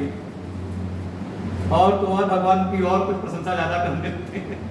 बस ऐसा समझ लो जैसे कहते हैं किसी की हवा गुजर गई, अब वो क्या बोल रहा, सन्निपात हो जाए, जैसे बुखार बढ़ते बढ़ते बिल्कुल ऐसा हो गया अचानक। और ये कई बार होता है कि खूब बुखार तेज चढ़ा और अचानक कुछ ऐसा हुआ, शरीर ठंडा तुरंत हो गया। तो इसी स्थिति में होती है बातुल भूत बस मतवारे, जो बातुल किसी हवा के प्रभाव में आ गए हो, भूत पट गया, भूत मतलब कुछ और हो गया हो, उसके बस है, मतवाले हो गए, उनको कुछ होश नहीं दुनिया का, ते नहीं वो नहीं मतलब, वो फिर कुछ विचार नहीं करते, जो आया सो बोलते रहते, जो मन में आया सो बोलते रहते, विचार नहीं करते, विश्लेषण नहीं करते। देखो जो समझदार है वो बोलते बोलते विश्लेषण करता रहता है। जैसे सत्संग करना है ना, ये हम लोग बोलते बोलते विचार विश्लेषण चल रहा होता है। इसीलिए कहते हैं कि माइक की आवाज आप सामने तो जाए, हमको भी मिलती रहे, हमारे कान में सुनते हैं, और जैसे जैसे कान सुनते रहते हैं, आपका चेहरा देखते रहते हैं, वैसे वैसे विचार विश्लेषण बनता रहता है, कड़ी जुड़ती रहती है। और जिस दिन आवाज बैक नहीं मिलती है ना, केवल हम बकता रहते, सोता नहीं रहते, तो बस गड़बड़ होने लगता है, फिर टाइम पास करना पड़ता, लगता है कि टाइम बीत नहीं रहा। और जब बिल्कुल सही चलता है, विचार विश्लेषण बिल्कुल सही चल रहा है, तो लगता है अरे अब टाइम हो गया, 15 मिनट बचा नहीं गया, जल्दी समेटो कर। ऐसे ऐसे जिन कृत महामोह मद पाना, जैसे कोई शराब पी ले तो अचका रहते, कोई भांग खा ले तो, अब वो क्या बोल रहा है, क्या कह रहा है, अब क्या फर्क पड़ता है। जब होश आएगा तब बात करेंगे इससे। भाई कोई मानुष किसी नशे में आ जाए आपके सामने, उसे बहस मत करना। वो हमारे बुढ़े सुनाते हैं कि एक नशेड़ी बिल्कुल शराब के नशे में धुत चला जा था रास्ते पर, मतवाला होके, सामने से आ रही थी राजा की सवारी, और बिल्कुल राजा की सवारी के सामने आकर खड़ा हो गया। अरे ओ राजा, ये हाथी बेचेगा अपना, बता कितने में बेचता है। राजा के सैनिक गए उसको पकड़ के मारने, उन्हें राजा ने कहा ना मारो नहीं, पकड़ लो, सवेरे लाना राजसभा, सभा में सुबह लेकर के आना। उसको रात में बंदी बना के रख लिया। सवेरा हुआ, जब वो असर उतरा, उसको डर, ये जेल में क्या हुआ, खबर मिली होगी, कुछ पूछा पाछा होगा, और सवेरे राज आज्ञा अनुसार उसको सभा में प्रवेश कराया गया। वो डरते कांपते सिमटते हुए आया, और अब राजा ने पूछा बता कितना दाम देगा। बेचना है हाथी, तू कितना देगा? तो उसने कहा हुजूर वो जो खरीदार था ना वो रात में चला गया। कौन खरीदार था? वो व्यक्ति ने कहा जो भीतर जिसका नशा था। तो यही कह रहे जिन भूकृत महामोह पदमाना, जो महामोह महा अज्ञान के मोह में और मद में जो चूर है, इसे कभी कोई ऐसा दिखाई दे तो उसे उसमें बात मत करो, कहो ठीक है सुबह बात करेंगे। आप देखोगे एक अलग स्थिति दिखाई देगी आप, और उसमें आप ही लग जाओ तो कोई निर्णय नहीं होता, आपका भी सिर दर्द हो जाएगा।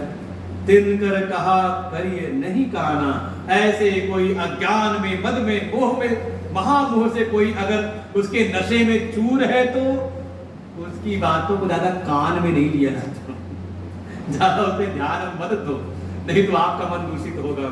अस निज हृदय विचार तजु, इसलिए हे पार्वती ऐसा विचार करके सारे संशय को त्याग कर दो और प्रभु में प्रीति, उनके चरणों में प्रीति, दृढ़ विश्वास रखो।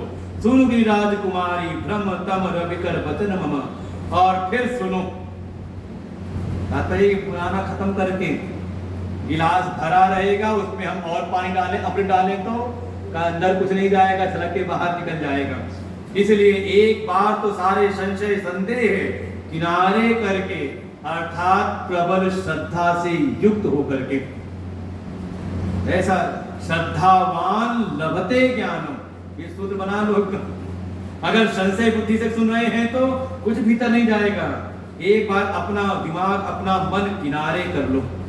और फिर इसलिए भगवान कह रहे हैं, इतना क्यों कह रहे हैं? क्योंकि अब सुनाने जा रहे हैं मेन बात, मुख्य बात सुनाने जा रहे हैं, जिसके लिए इतनी लंबी आज 6 दिन हो गया है, पूरा होने वाला है, 6 दिन तक ये सब चली समझ लो भूमिका। अब मुख्य बात सुनानी है, इसलिए कह रहे हैं अब सारे संशय को किनारे करके भगवान के प्रबल प्रेम के वश को करके उस पर दृढ़ विश्वास करते हुए सुनो मम वचन, ऐसा हो कि मेरे वचन सुनो। परिणाम क्या होगा? ये जो मेरे वचन है ये सूर्य की किरण के समान, जैसे सूर्य रात्रि के अंधकार के तमस को मिटा देता है, तुम्हारे भीतर के जितना तमस रूपी भ्रम है ये मेरे वचनों को सुन करके सब नष्ट हो जाएगा। अर्थात बिल्कुल सावधान हो जाओ, क्योंकि अब मूल बात आ रही है। क्या है?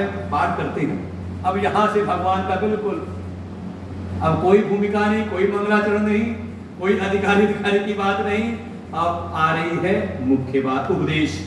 और ये समझ लें आप, जैसे भागवत का सार है 4 श्लोक, ऐसी ये जो विषय है समझ लो पूरी रामायण का सार है 115 के बाद। सगुन ही अगुन ही नहीं कछु भेदा, कामहि मुनि पुराण बुध भेदा। अगुन अरूप अलग अज जोई, भगत प्रेम बस सगुन सोई। जो गुण रहित सगुन सोई कैसे, जलु हिम बिलग नहीं जैसे। जलु हिम उपल बिलग नहीं जैसे।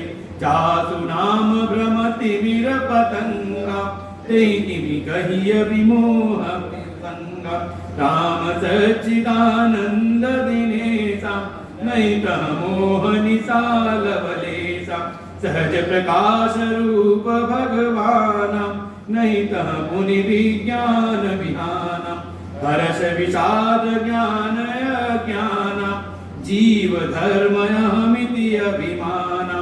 राम ब्रह्म व्यापक जग जाना, परमानंद परेश पुराना। पुरुष प्रसिद्ध प्रकाश निधि, प्रगट परावरना। रघुकुल मणि मम स्वामी सोई, कही शिवनायऊ मात।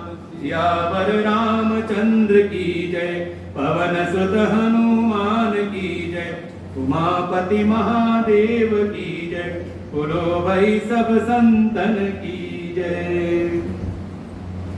अब आगे प्रश्नों पर, प्रश्न याद हो वो 9 प्रश्न थे जोड़ करके, जिसमें पहले प्रश्न पूछा था प्रथम सो कारण कहो विचारी, निर्गुण ब्रह्म सगुण बपुधारी।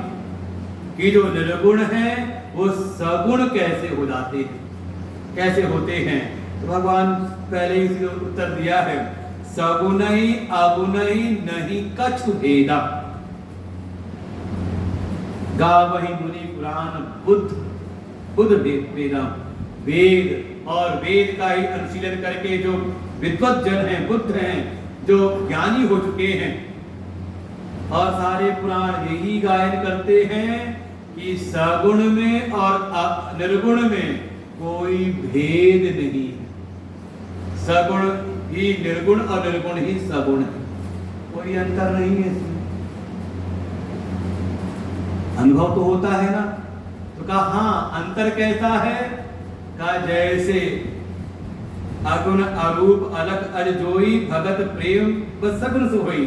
जो निर्गुण है, निराकार है, जो इंद्रियों के सामने व्यक्त नहीं होता, अलग, जिसको नेत्र लख नहीं सकते, अगोचर जो है, अजन्मा, जो ऐसा निर्गुण है, वही ही भक्तों के प्रेम के परवश होकर के, जैसे भक्त हैं प्रहलाद, भक्त हैं ध्रुव, इनके प्रेम के परवश होकर के वो निर्गुण ही सगुण हो जाते हैं।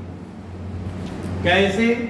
तो अब दिया है दृष्टांत। पहली बात तो ये कि स्पष्ट कहा, सगुण और निर्गुण अलग नहीं है, एक ही है, इसमें कोई भेद नहीं है। वही जो निर्गुण है वही सगुण हो जाता है, कारण बनता है भक्तों का प्रेम।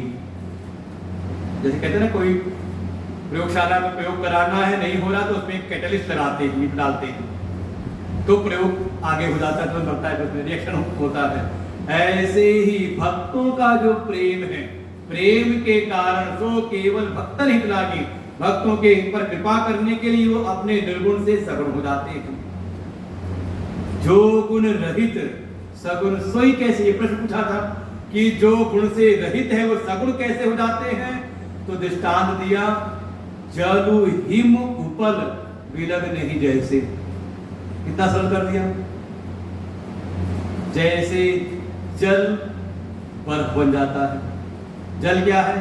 जल का कोई आकृति, कोई गुण उसका, जिसमें रख दो वैसा सही आकार ले लेता है, और वही जरा सा उसका तापमान गिरा दिया तो कोई ना कोई आकृति ले लेता है। तो क्या अंतर है? एक है साकार बर्फ की आकृति और एक है जल। कितना क्या अंतर है दोनों में? का तत्वतः दोनों एक ही हैं, बस बाहर के एक प्रभाव के कारण, इसके प्रभाव से, अग्नि के प्रभाव से। और देखो, जल का जो गुण है वो है रस, और रूप में हो गया किसके प्रभाव से? का अग्नि का गुण है रूप। जैसे ही आपने तापमान ऊपर नीचे किया तो देखो उसके कई रूप हो गए। आपने तापमान बिल्कुल 0 से नीचे कर दिया तो किसी जिस आकार में रखा उसकी आकृति उसने ले ली। अरे कई जगह बर्फ गिरती है तो कई कलाकार ऐसे होते बर्फों से आकृति निकाल देते हैं, बना देते हैं बर्फों में, बर्फ से, तो उसकी आकृति बन गई। तापमान बढ़ा तो का वो बिल्कुल तरल हो गया द्रव्य रूप में जिस पात्र में, और हमने उसका तापमान और बढ़ाया तो बर्फ है, आप एक जगह रख सकते हो, ना कि यहाँ रख दो टेबल के ऊपर। आपने तापमान बढ़ गया, उस बढ़ाया कमरे का तो वो फैल जाए कमरे की फर्श पे। तापमान और बढ़ा दिया तो वाष्प भाप तो पूरे हो सकता है पूरे हॉल को व्याप्त लेगा। तो वो जो सारे कमरे को व्यापा हुआ था, थोड़ा तापमान कम किया तो जल की बूंदें बन गई, वो गिलास के बाहर बन जाती है। थोड़ा और तापमान आपने कम कर दिया तो वो किसी किसी रूप आकृति में हो गया। तो ऐसे ही जो व्यापक है, जो विभु है, वही जो निर्गुण निराकार है, वो भक्तों के प्रेम के परवश होकर के वही सगुण साकार हो जाता है। जासु नाम ब्रह्म तिमिर पतंगा तेहि किमि कहिए विमोह प्रसंगा। अरे जिनके नाम सुनने मात्र से, जासु नाम, जिसके नाम मात्र से ही सारे ये भ्रम आदि के जो ये पतंगे इत्यादि हैं सब नष्ट हो जाते हैं जिनके नाम मात्र से ही, उनमें ऐसा मोह का प्रसंग समझना, कहा ये नासमझी है। उसमें किसी प्रकार का कोई मोह को कैसे हो सकता है, क्योंकि वो तत्व कैसे है। राम कौन है? राम सच्चिदानंद दिनेशा, वो सच्चिदानंद है, सत है, अर्थात जो काल से बाधित ना हो, नित्य है। फिर वही चित स्वरूप है, उनमें ज्ञान अज्ञान नहीं होता, बल्कि चित मतलब चेतन कहने तात्पर्य है उनके प्रकाश में ही सब कुछ जाना जाता है। देखो जड़ चेतन के साथ भेद करना सीखो शास्त्रों के आधार पर। हम समझते हैं जैसे हम कहेंगे टेबल जड़ है, ये माइक जड़ है, और मैं जिसमें सदा कोई क्रिया हो रही है उसको समझते हैं चेतन है, और जिसमें कोई क्रिया नहीं हो रही उसको कहते हैं जड़। ये बहुत मोटी मोटी बात है। फिर हम इस दृष्टि में पूछेंगे शरीर जड़ है कि चेतन, इसमें रखोगे इसको, आप होगे चेतन, हम कहेंगे फिर एक मुर्दा पड़ा है, शरीर पड़ा हुआ मुर्दा, मोटी मोटी बात है। हम चेतन उसको कहते हैं जो स्वयं को भी जाने और अन्यान को भी प्रकाशित करे, स्वयं को जाने और अन्य को भी जाने, उसको कहते हैं चेतन, चित्त ज्ञान स्वरूप। और जड़ उसको कहते हैं जिसको ना तो खुद का ज्ञान हो और ना ही अन्य का। इस आधार पर शरीर है जड़ और आत्मा है चेतन, क्योंकि शरीर को स्वयं का ज्ञान नहीं होता, भीतर चेतन है तो वो स्वयं भी प्रकाशित है और उसकी प्रकाश में ही ये देह आदि प्रकाशित होते हैं। तो ऐसे सूर्य के समान ही वो हैं, सच्चित और स्वयं आनंद स्वरूप है। आनंद स्वरूप, आनंद उनमें कोई ऐसा नहीं कि कम ज्यादा होने वाला, उनका आनंद स्वरूप है। ऐसे परमात्मा श्री राम है। नहीं तह मोह निशा लवलेशा, उनमें मोह निशा, मोह का अंधकार का लवलेश प्रकण मात्र भी नहीं है, संभावना ही नहीं है वहां पर। वहां माया की कोई छाया नहीं चलती। धामना सेन सदा निरस्त कुहकम सत्यम परम धीमहि, उनकी सत्ता से सत्तावान होकर सारी माया का सारा कार्य करती है, लेकिन उन परम तत्व पे अगर ध्यान दृष्टि डालें तो वहां ना कोई माया है ना माया की कोई छाया है, लेश मात्र भी नहीं है। कैसे हैं? का सहज प्रकाश रूप भगवान, स्वयं उनका सहज स्वरूप है उनका, उसको किसी अन्य प्रकाश की आवश्यकता नहीं पड़ती। ऐसे ही है जैसे हम पूछें ये बाहर किसके प्रकाश में दिखाई दे रहा है सब आपको, तो आप कह दोगे सूर्य का प्रकाश है। अभी रात हो जाए, रात में बैठे तो कह सकते हो चंद्रमा तारों के प्रकाश में दिखाई दे, पूर्णिमा चांद है तो दिखाई दे रहा है। हम ले आए कमरे में, अब बताओ, कह दोगे बल्ब जल रहा है, बल्ब के प्रकाश में, बिजली के प्रकाश में दिखाई दे रहा है। लाइट बंद कर दें फिर भी कुछ दिख रहा है, तो कोई दिए के प्रकाश में देख रहे हैं, दीपक का प्रकाश है, दिया भी बुझा दिया। अब बताओ, कहोगे अरे महाराज जी अब तो बिल्कुल कुछ दिखाई नहीं दे रहा, गुप्त अंधकार है, हाथ को हाथ सुझाई नहीं दे रहा। अब पूछें कुछ नहीं दिखाई दे रहा, ये भी दिखाई कोई देख रहा है कि नहीं? किसी के ज्ञान का विषय बन रहा है कि नहीं बन रहा? कि विषयों का अभाव, कुछ भी गुप्त अंधकार है, कुछ दिखाई नहीं दे रहा, ये भी तो आप जान रहे हो ना। किसके प्रकाश में? का बस वही आत्मा है, उसी को यहाँ पर, वही यहाँ पर राम है जो सहज प्रकाश रूप है, उसका प्रकाश कभी समाप्त नहीं होता। देखो आपको हर क्षण एक चीज का बोध रहता है कि मैं हूं। कभी स्मृति हुई इसकी? घंटी बजी, खिड़की से देखा, अरे फोन आ गया, ये इससे मिलना ठीक नहीं है, तो कह दिया जाके कह दो मैं घर पे नहीं हूं। अपने को नकार है कैसे? कहा अपने होते हुए जान के कि मैं हूं, नहीं कह दो कि मैं नहीं हूं। अच्छा आपसे आगे कोई कहे कि समझाने, अरे आप हो नहीं, अरे आप मानने को तैयार नहीं होंगे, मैं हूं तभी तो आप नकार रहे मेरे को। ये जो मैं हूं, ये जो ज्ञान है, आप बताओ इसको किसी के सहारे की आवश्यकता पड़ती है? इस वृत्ति की, अपने होने की, अपनी सत्ता के अनुभव के लिए किसी ज्ञान की आवश्यकता है आपको? किसी प्रकाश की? हाँ, अब इसके आगे मैं क्या हूं, तो वो जिसने जैसा बताया वैसा आप समझते जा रहे हो। लेकिन तो जो सहज ज्ञान है, अपनी सत्ता का अनुभव है, वो समझ लो वही परमात्मा है। सहज प्रकाश रूप भगवाना, नहीं तह पुनि विज्ञान विहाना। ऐसे ही जो सहज प्रकाश रूप है, वहां कभी उदय अस्त नहीं होता कि कभी ज्ञान होगा कभी अज्ञान होगा, ऐसा नहीं होता।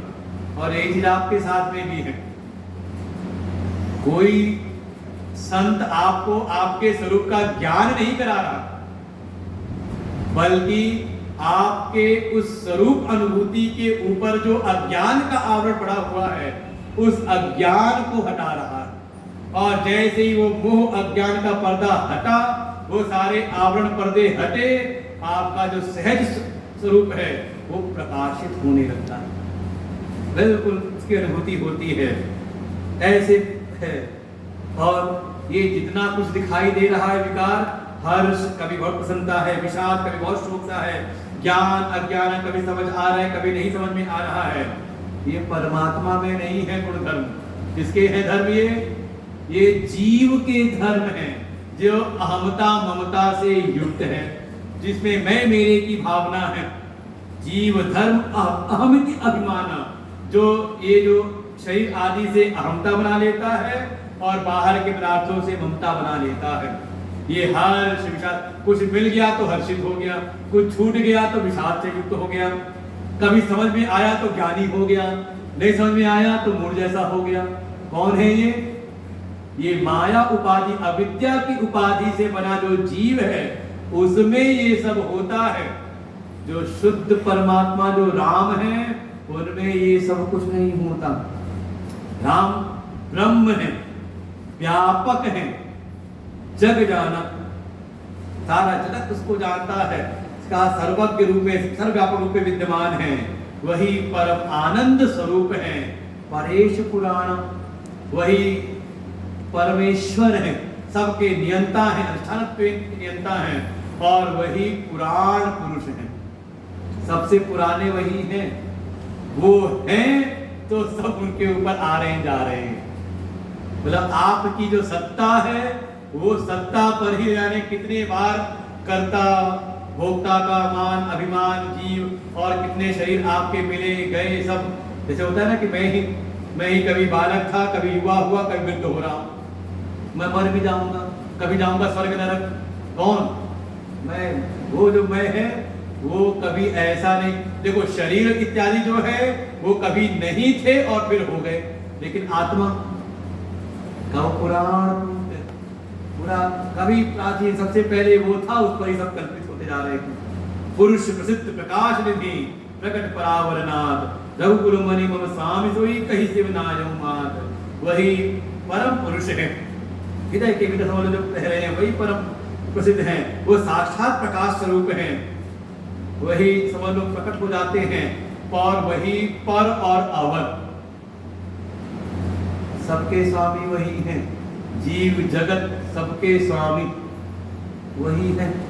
ऐसे वही जो रघुकुल मणि, वही कभी अवतार लेकर के आ गए, दशरथ जी क्या रघुकुल में आ गए, वही मेरे स्वामी है। देखो पर ब्रह्म में स्वामी सेवक भाव नहीं होगा, क्योंकि अभिदत्व है। सेवक स्वामी भाव कहाँ आएगा? व्यक्त में, सगुण साकार में। वो जो रघुकुल मणि है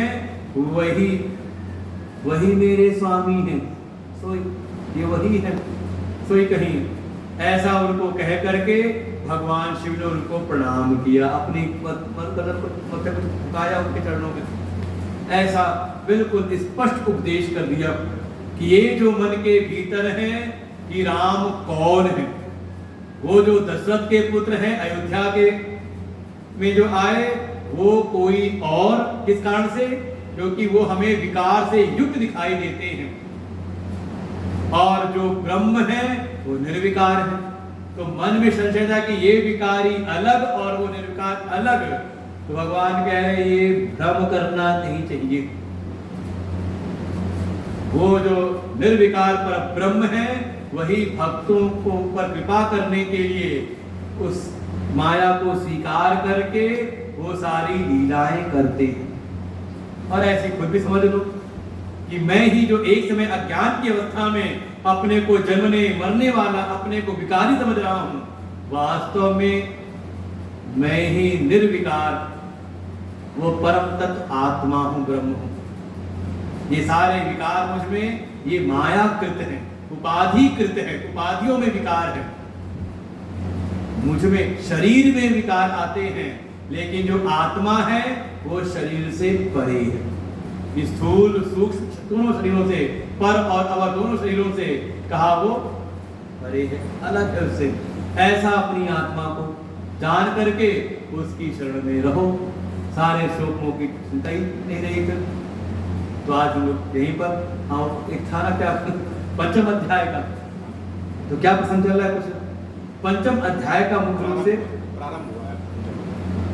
वहां पर जो प्रश्न है पंचम अध्याय में कि संन्यास श्रेष्ठ है, कर्म संन्यास श्रेष्ठ है या कर्म योग, कौन सा मार्ग श्रेष्ठ है? कर्मयोग।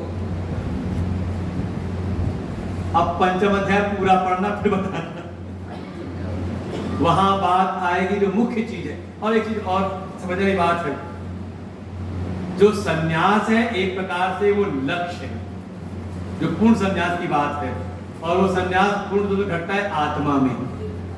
वहां शब्द है कर्म संन्यास और कर्मयोग। अर्जुन पूछना चाह रहे हैं कि हे प्रभु, जो आपने सांख्य योग दर्शाया है, ज्ञान से ही कहा है कि ज्ञान से ही मुक्ति है, उस ज्ञान की प्राप्ति के लिए दो साधन अर्जुन को समझ में आए।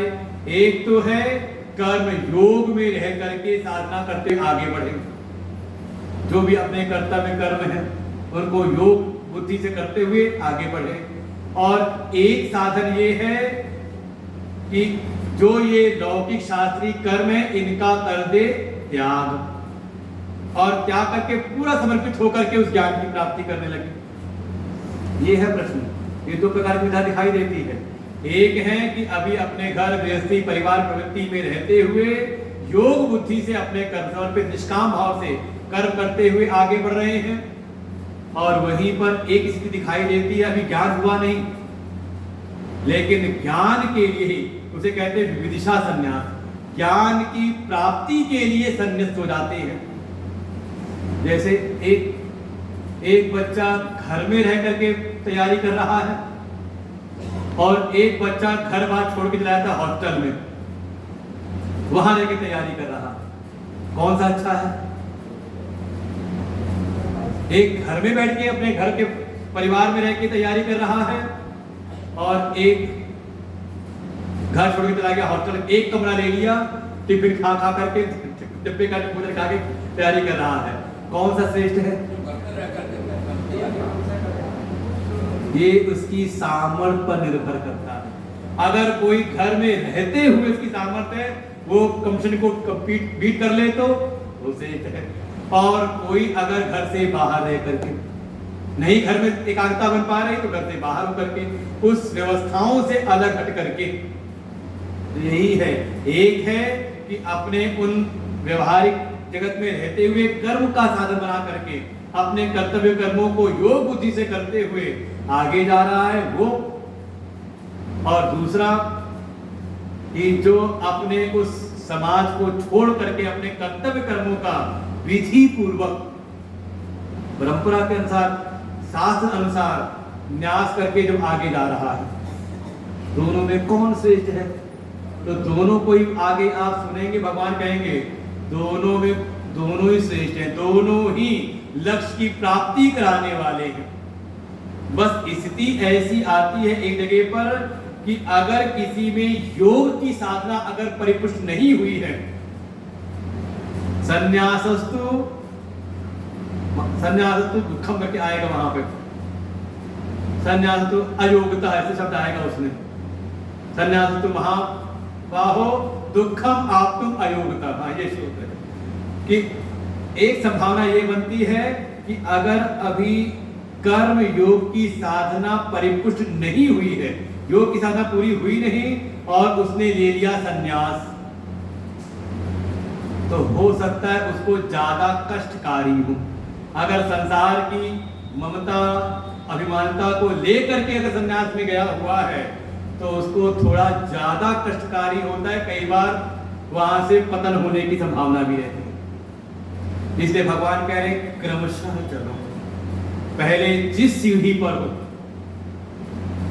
हम अभी किसमें हैं? कर्म के मार्ग में हैं, तो योग बुद्धि से युक्त होकर के अपनी इस सीढ़ी को मजबूत कर लो, और जैसे ही कर्म योग की साधना आपकी परिपूर्ण होगी, स्वतः ही आप संन्यास में प्रवेश कर जाएंगे, और फिर उस संन्यास के द्वारा आपको तत्व का ज्ञान होगा और आप लक्ष्य की प्राप्ति कर लेंगे। सिद्धांत यही है कि वो लक्ष्य की प्राप्ति कर्म में रह करके होगी या संन्यास में, कौन सा श्रेष्ठ है?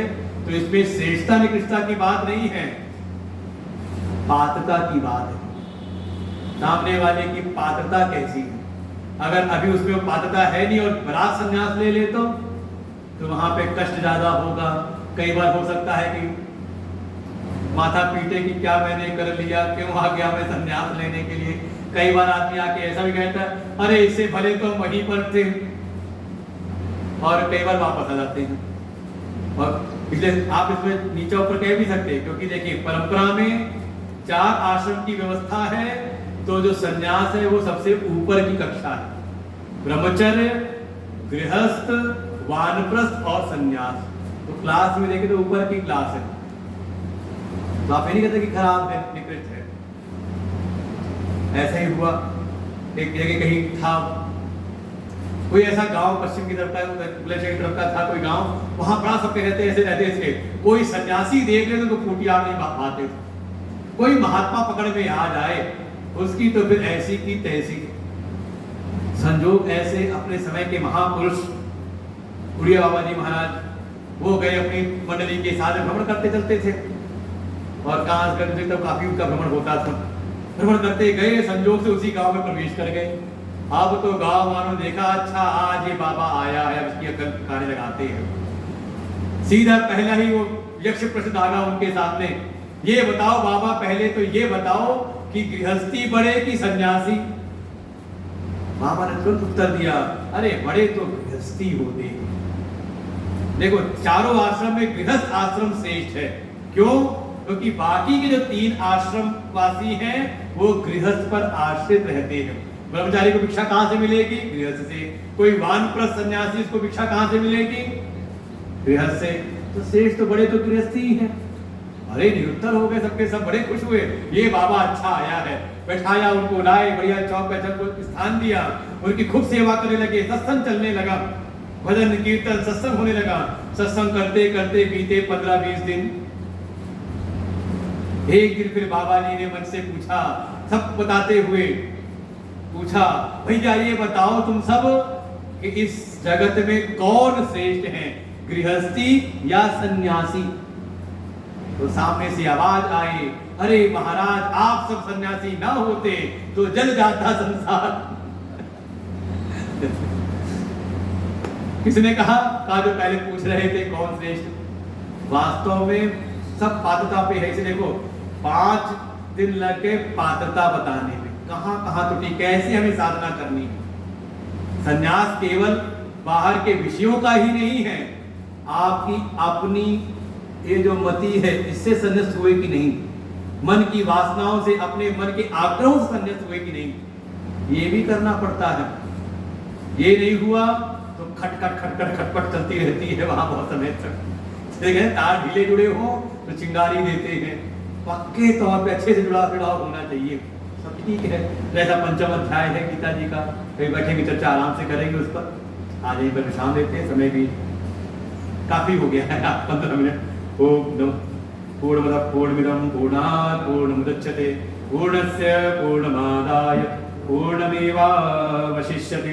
ओम शांति शांति शांति। हरि ओम। श्री गुरुभ्यो नमः। हरि ओम।